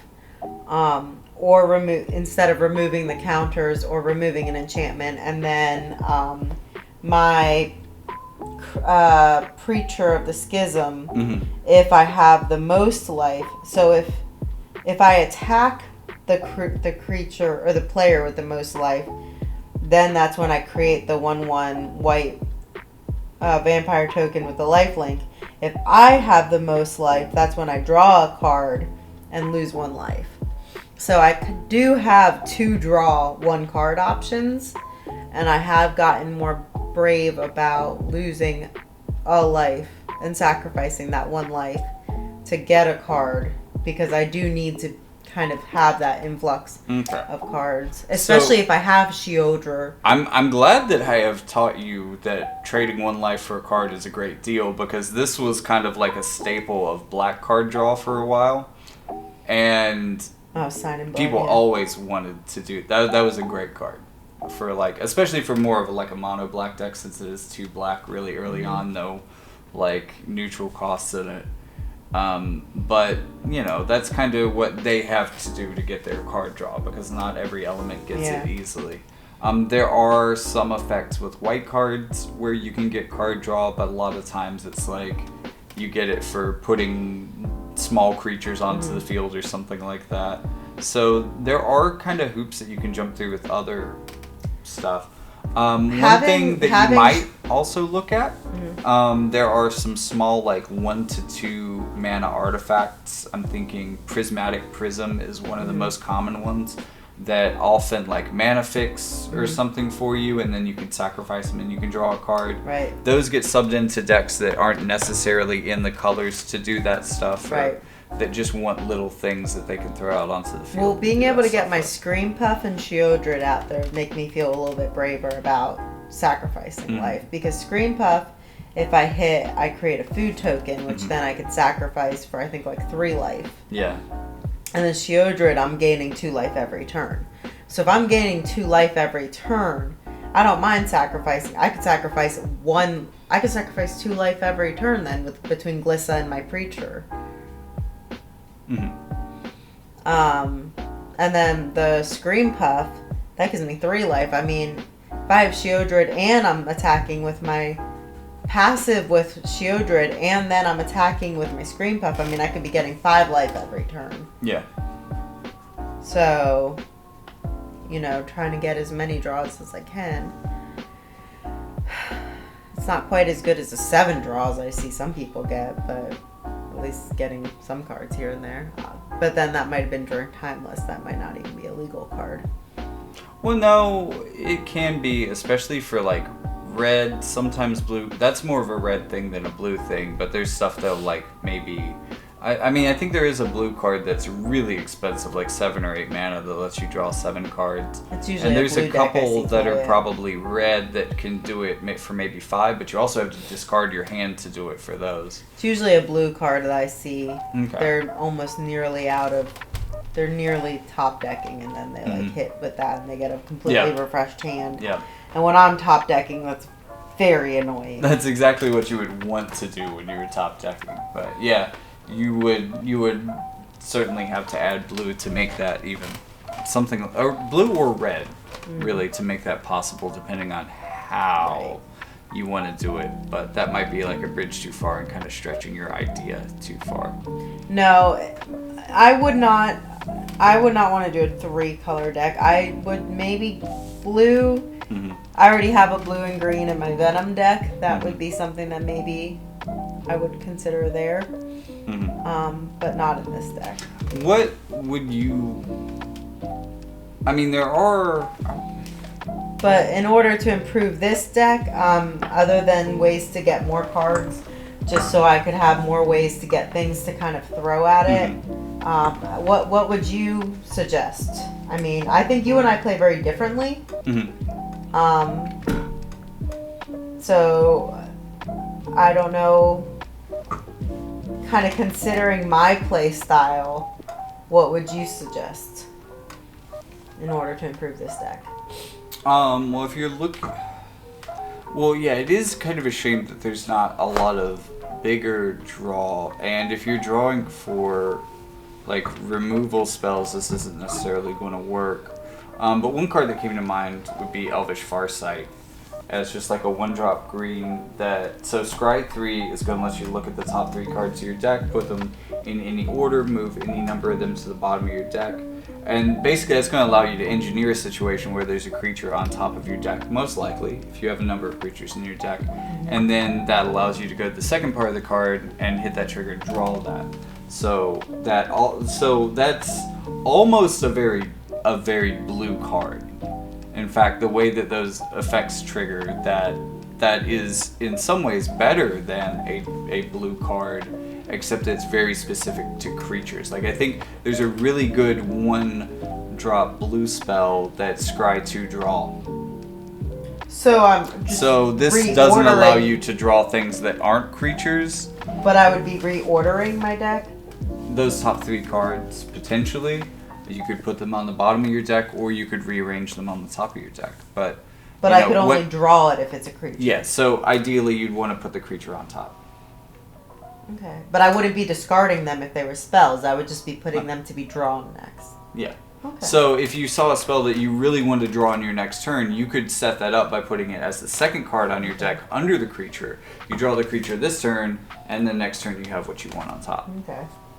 Or if you don't see anything that you want but a creature, you can put the other stuff on the bottom of the deck and hope that you get what you want faster that way. Okay. Any other suggestions? Well, like I said, the cycling cards for like forest cycling or swamp cycling would... So when I run 2 or 3 of those cards, I maybe go back a land or 2, because they're going to make you a little bit more consistent. You will have to take a little bit of time. You know, you've got to find the extra time to tap that 2 mana to use it to search for a land, but that's not bad. That's a pretty good cost to do that. And if you're playing in a format where the Lord of the Rings stuff is legal, there's one cost,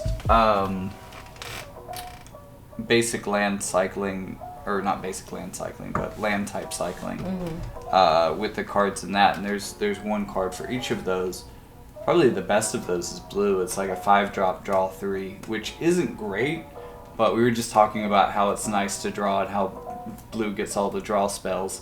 So they can, for 5, draw 3 cards, which again isn't great, but it's okay, I guess. But for 1, you can island cycle that, so that's pretty great. Because at that point, like, any land that you have that can tap could get you that color at that point. Right. And that can really easily mana fix in the 2-color deck too. But in addition to that, you're putting big things in your graveyard, which you can get back with Terra Tawashi, and also you're putting more creature bodies in your graveyard for Writhing Necromass. So it works really well with both of those cards, and like additional Golgari type stuff that you could go into with other cards like Delve and stuff like that would also be, like, a lot of Golgari green-black strategies are going to revolve around something involving your graveyard. Right. Either exiling things to put counters on things, or just all sorts of stuff. Exiling things to make things easier to cast. There's all sorts of effects like that, ultimately, that you would go towards. I find myself going towards the land type cycling cards in basically any deck, and especially if I'm playing in something where Lord of the Rings is legal, and I think it's legal in Alchemy but not Standard. I will tend towards using those one, because those are just so good. Like, and it kind of breaks the color pie, because again, being able to easily get lands out of your deck is a thing that maybe only green or maybe blue should have access to it at just one of anything.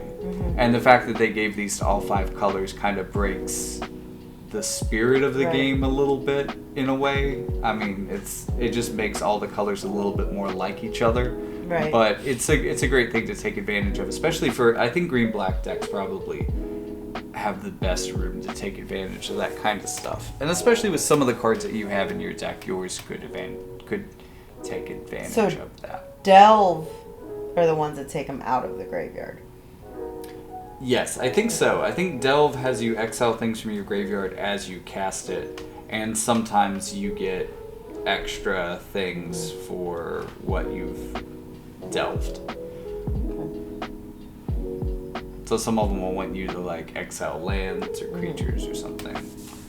Or if you exile a certain thing, I don't know, something else happens. Okay. Let me see if I can find any Delve cards. I don't have any.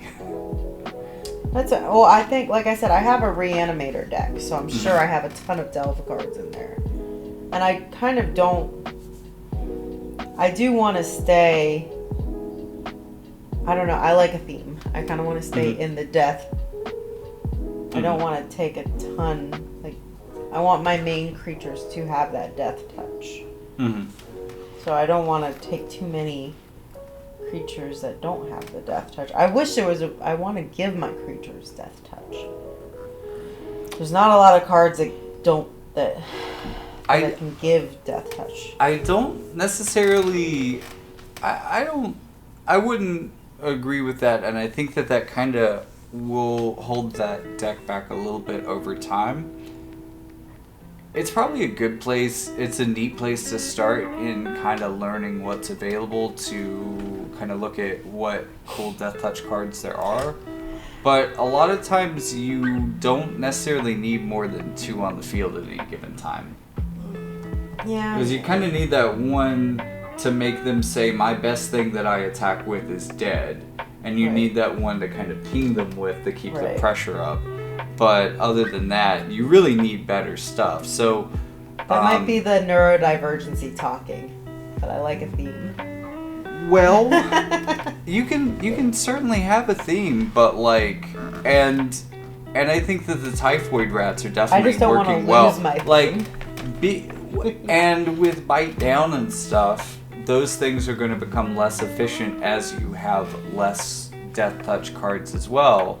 But I think running a playset of Typhoid Rats in addition to a couple of Sheoldreds, Terra Tawashi, and some other fun death touch stuff is probably enough that you don't necessarily have to run the less fun Deathtouch stuff. Like Deathcat Marionette, for instance. That's basically just a typhoid rat that's a mushroom that makes you mill yourself. Which... It doesn't make me. I may. It doesn't make you mill yourself, and after talking about your deck for a little while, perhaps you actually should take advantage of that. But I don't think that that's going to be a huge source of advantage for your deck. The Deathcap Marionette, the reason why I've kept it in there is because it's a low drop. Mm-hmm. So it kind of lines my wall. But it's not as low It's a 2-drop as opposed to the 1-drop. So I can get them out there quickly, and I can add those to my blockers that I'm throwing out there. Right. And if I can kind of start to pull things back from the graveyard, then milling wouldn't be such a problem. So it might be a thing like in my Reanimator deck where I do have more of those Delve cards. I do eventually want to maybe have like a fungal deck. All I'm saying is that like I absolutely get behind having enough Deathtouch and having enough low to the ground Deathtouch that you get it out consistently and relatively early. But I think the middle of your deck, if not the higher end of your deck, doesn't need Deathtouch as much and should really be doing some other things that might help close games out for you. I mean, you're not wrong. I just, like I said, and hey, you have stumbled into some really great creatures from pursuing Deathtouch. Tear of Tawashi's pretty cool, although, and another reason I say this is like, do you really want to reanimate a Deathcat Marionette with a Tear of Tawashi? Maybe you do. I don't know. Well, I've made some changes while we were talking, so cool. I am interested to see where another battle goes. Oh, cool. I mean, it doesn't have to necessarily be tonight. It is getting late, but we could. Well, without letting everyone too much in on our personal lives, kind of the only... I mean, the holidays are a mess. I think we can all relate to that. So if we're going to do it, I guess we got to do it now.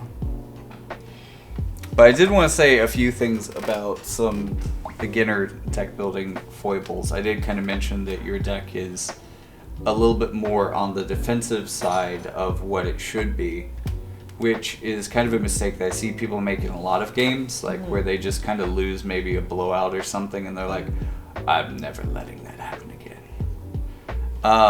But people also make similar mistakes either with putting in too many small creatures, too many big creatures. Like they have a couple games in a row where they just don't get anything early on. They have big stuff, so they get rid of all their game-winning answers for more Typhoid Rats.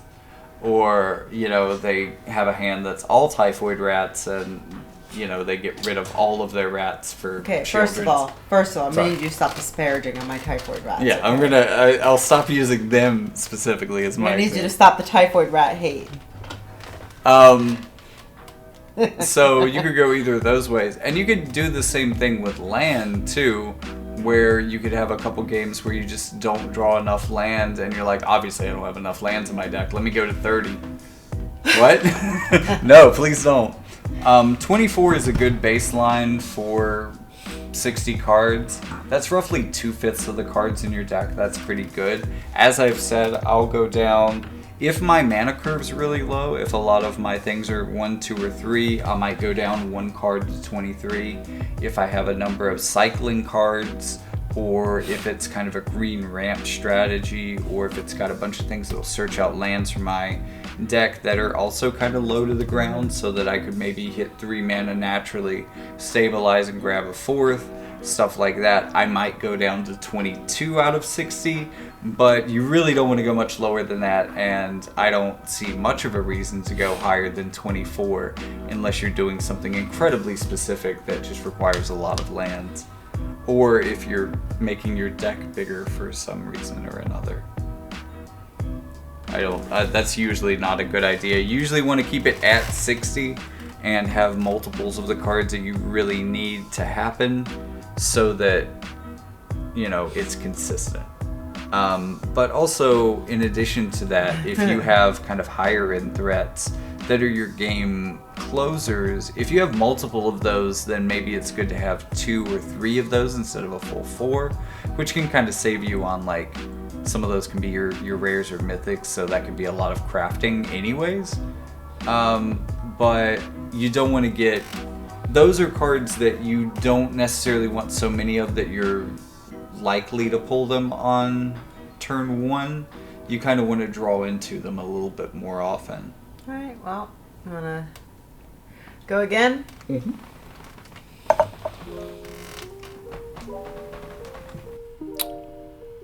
We did end up having a second match, but it was already getting pretty late, so we were not quite playing at our best and made some decisions we weren't necessarily proud of. Some learning decisions, but things that we didn't necessarily want on camera. But we do end up referencing the end of the second match a couple of times, and, well, you might as well see how that ended. The turn before it ended, I think, was an opportunity that Ellie could have kept the game going and really like stop me from winning. But she made a decision that ultimately led to her loss. Even though it wasn't on that turn, it did ultimately prove too much for her team to bear. That being said, I don't think she was in a great position that game, and she really hadn't had a game in that match, kind of like the second match, where it at least felt even from the beginning, even if it didn't stay even towards the end because her deck didn't have any way to follow through. And while I talk about the foibles of beginner deck building, one of the ones that's least bad to make is honestly the one that I'm making in this deck. And in a lot of ways, throwing out things like removal and low to the ground stuff, a lot of the combos in this game, in this deck, are efficient and are resilient and are consistent, and I've definitely proved that. But once I start to get into, say, platinum tier competition, I'm just not keeping up in a lot of ways, because this is what I like to think of as a win more deck, where it doesn't necessarily think about interaction or how it deals with other decks. It just tries to win and then win more and win harder and win bigger and hope that it's just overwhelming enough that it doesn't really have to concern itself with what it's going up against. Again, I'm hoping that my big trampoline boys are going to be scary enough that you're going to throw those creatures that I want to remove in their way just because you feel intimidated by it. And in a lot of ways, against a Magic player that has had a lot of experience and really understands the game well, they may not be so intimidated by that, and if they play effectively into that, if they keep their cool and their resolve, then they can play through that pretty well. Whereas sometimes just the amount of swing that can happen in the power of my creatures over the space of one turn will cause less resilient decks and less resilient players that haven't kind of come to the realization that they need good in-game strategy as well as good early game strategy. They need to be able to close out matches somehow. They need win conditions. If the game goes long enough, I'm going to find my win conditions. Will I find mine before yours? That's kind of a dynamic that exists within a lot of more competitive Magic matches that often you, at least in my experience, you don't see in lesser, like what used to be called kitchen table Magic, but even like the lower tier ranks of ranked play in Arena as well, where it's a bit less serious, and the more serious players are ranked up already, and the less serious players are here just kind of fooling around, and that allows you. Why I say that win more strategies aren't the worst is because, essentially defensive strategies, like just completely misbuilding your deck, having the wrong amount of lands or creatures or whatever, just having something that is wonky that you've thrown off from like a reasonable curve or things like that, that's just a fundamental mistake. After you learn to stop making those mistakes, eventually you learn to stop making the mistake of playing too defensively.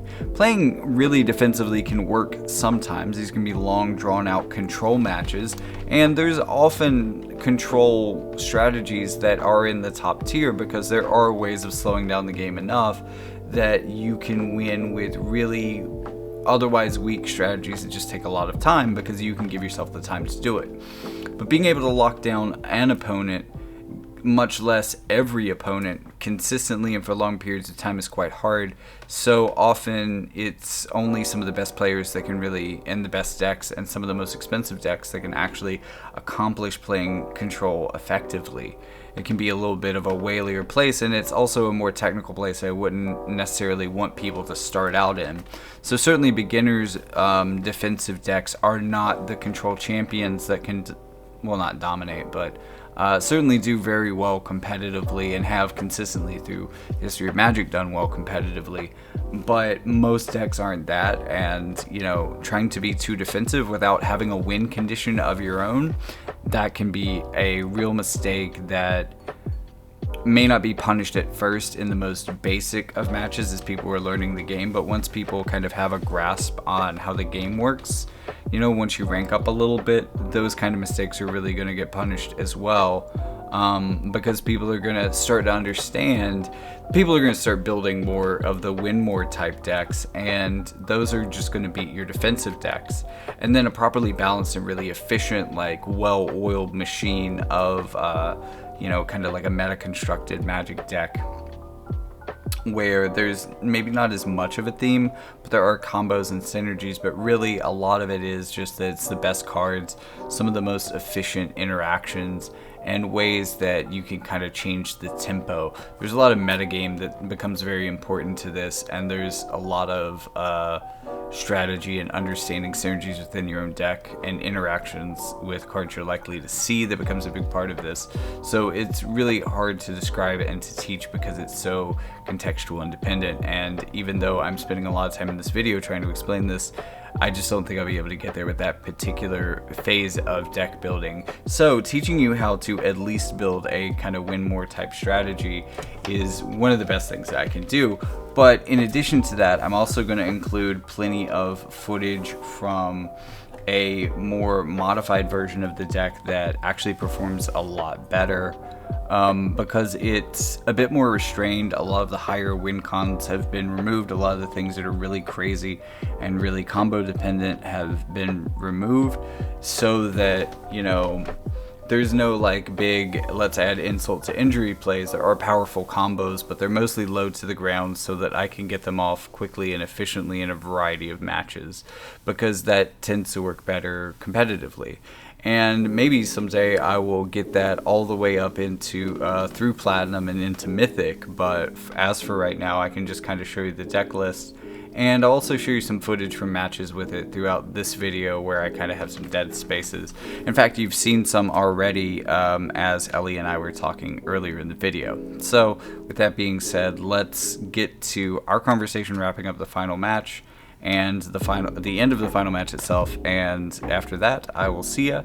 By the way, don't forget to like and subscribe this video. Thank you very much for tuning in, and hit that link in the description because that's going to show you all corners of the Jackie Fox Media Empire and all sorts of things that you can do that I've put out there on the internet, and I greatly appreciate it if you check those things out.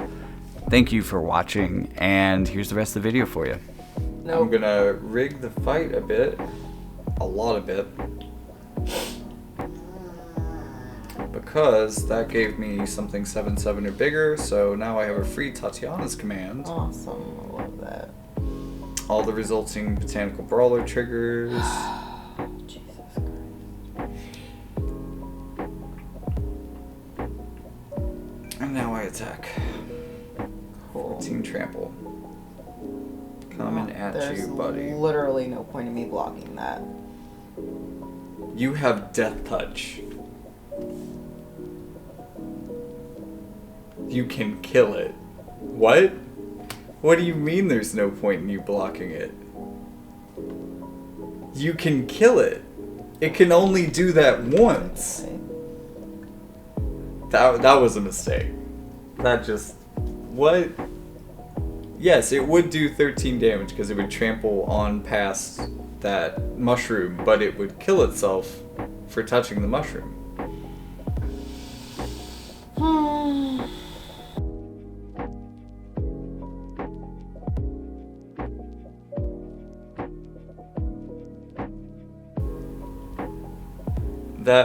That would have prevented 1 damage last turn, and about maybe 16 this turn. Gonna turn my land into a llama. Cool. I thought it was pretty cool, actually. Gonna build up my Bond Warden. And then just attack with everybody.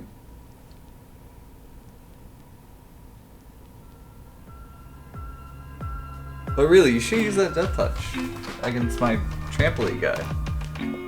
I would have had to have... gonna change the outcome anyway. Yes, it would have. Yes, no, hold on. It seriously would have. I don't see how you don't see this. It wouldn't have been able to attack you on the following turn. It would have got me half the way there, but it wouldn't have been able to finish. Half the way ain't winning.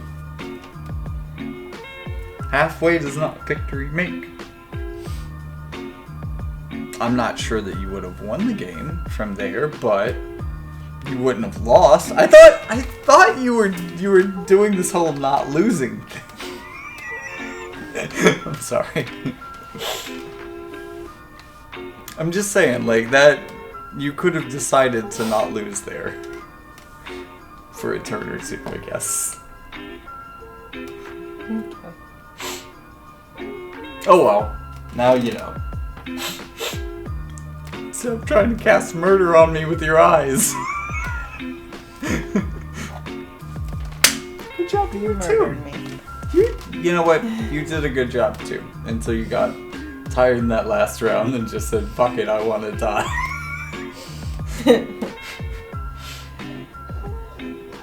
Oh well. Hopefully everybody understands how to play better now. I hope we've gone through enough that you got a good idea about how to build your first deck out of all the early things that Magic is offering you, and how to avoid new player foibles, and also how to build something nice and balanced and go about rounding out your theme. Yeah. Do you have any other thoughts or questions or any of that kind of stuff before we close it out? Gruff's triplets suck. Screw that card. With all the disrespect it deserves. Well, I mean that's the thing. Like, for 6 mana, you should be able to get something really good, because there's a lot of decks that could have potentially won by then. I know, it'd be nice if I saw any of my heavy hitter cards. I don't know where they are. They're on vacation. I don't know. Every That time I Shieldred play. shows up every day. That Shieldred's your MVP, showing up to every match. Yeah, because I used half my mythic cards to craft 2 She's of a them. very good investment, though. You'll be using her for I used half my mythic cards to craft 2 of them just so I can make sure that I'd see at least one of them. The rest of them I don't see. I don't know where they are. Well, Terrence Washington's in your graveyard that one time. That's where he was. I know, I took that mill advice and instantly regretted it. Well, if it weren't for the fact that you only have like 2 or 3 cards in your deck that actually really synergize with that well, it wouldn't hurt as much to lose one of them, because you'll just find one of the other ones. Yeah. Which That also sucks. puts it on my bad for removing one of the Writhing Necromasses or sideboarding one of them or something. Yeah, I Because couldn't. the cycling definitely makes those better. Yeah, and I couldn't figure out how to make my sideboard work. But I'm still not sure I'm necessarily a fan of the Recluse that powers itself up. But just because that seems cool in theory, but 4 is a lot to do that. It is, but I find myself in positions very quickly where I'm top decking with nothing else to do, so might as well activate it. Also, it's very handy when I'm against blue and white decks with flyers. Mhm. It's kind of one of my only cards with reach. Yeah. So I can kind of deal with my flyers. So the fact that it can power itself up is kind of like a secondary. Did you put the poison dart frog in your deck? No. It has reach because it's a tree frog. Right. No, I don't think that one made itself in yet. Because that's right around the same, but it also taps for mana, so that's also kind of ramping you up when it's not doing. I don't think I would take it out, but I think I have 4 spiders in that deck. So I might maybe take out 2. I'm just thinking, like, you got good ones. They work well with your deck synergy. You've got some good top-end threats like Teratawashi, Tatiana's Command, Shieldred, Archfiend of the Dross, Phyrexian Obliterator, just some really nuts stuff in there. It's kind of the middle that still needs a little bit of work. Yeah. And those can be some of the hardest cards to like figure out for your deck because there's so many cards that are like okay, but kind of a little bit extra efficient in your deck where it's like it feels like this isn't a great card, but also it works in this, so I don't know. The only thing in the middle I would say would be kind of my Glissa. Would be kind of in the around Glissa's the middle. awesome though. Look, Glissa's one of the ones I would exclude because she's got that first touch Death Strike.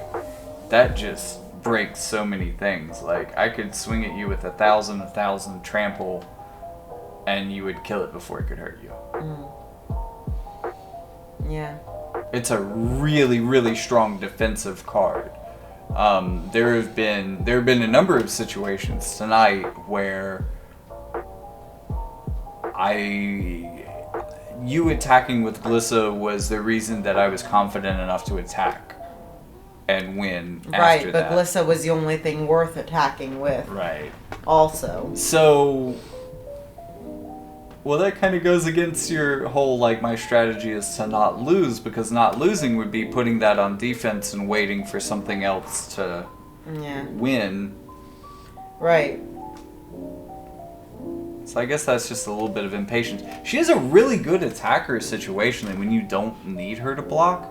But when I have something that big with trample or can make something that big with trample, she's just a really good thing to hold on to just in case I do some shenanigans and suddenly that Botanical Brawler that was a 2/2 is about to threaten your entire life total. Yeah. Yeah, I guess that's me sitting there with her being the only decent thing that I have to block because I want to hold back my Shieldred because at least I'm getting some kind of passive damage. Well, yeah, and with Shieldred, and it's kind of a slow thing, but you can really profit from a stalemate, which is kind of what holding back those Deathtouch can create.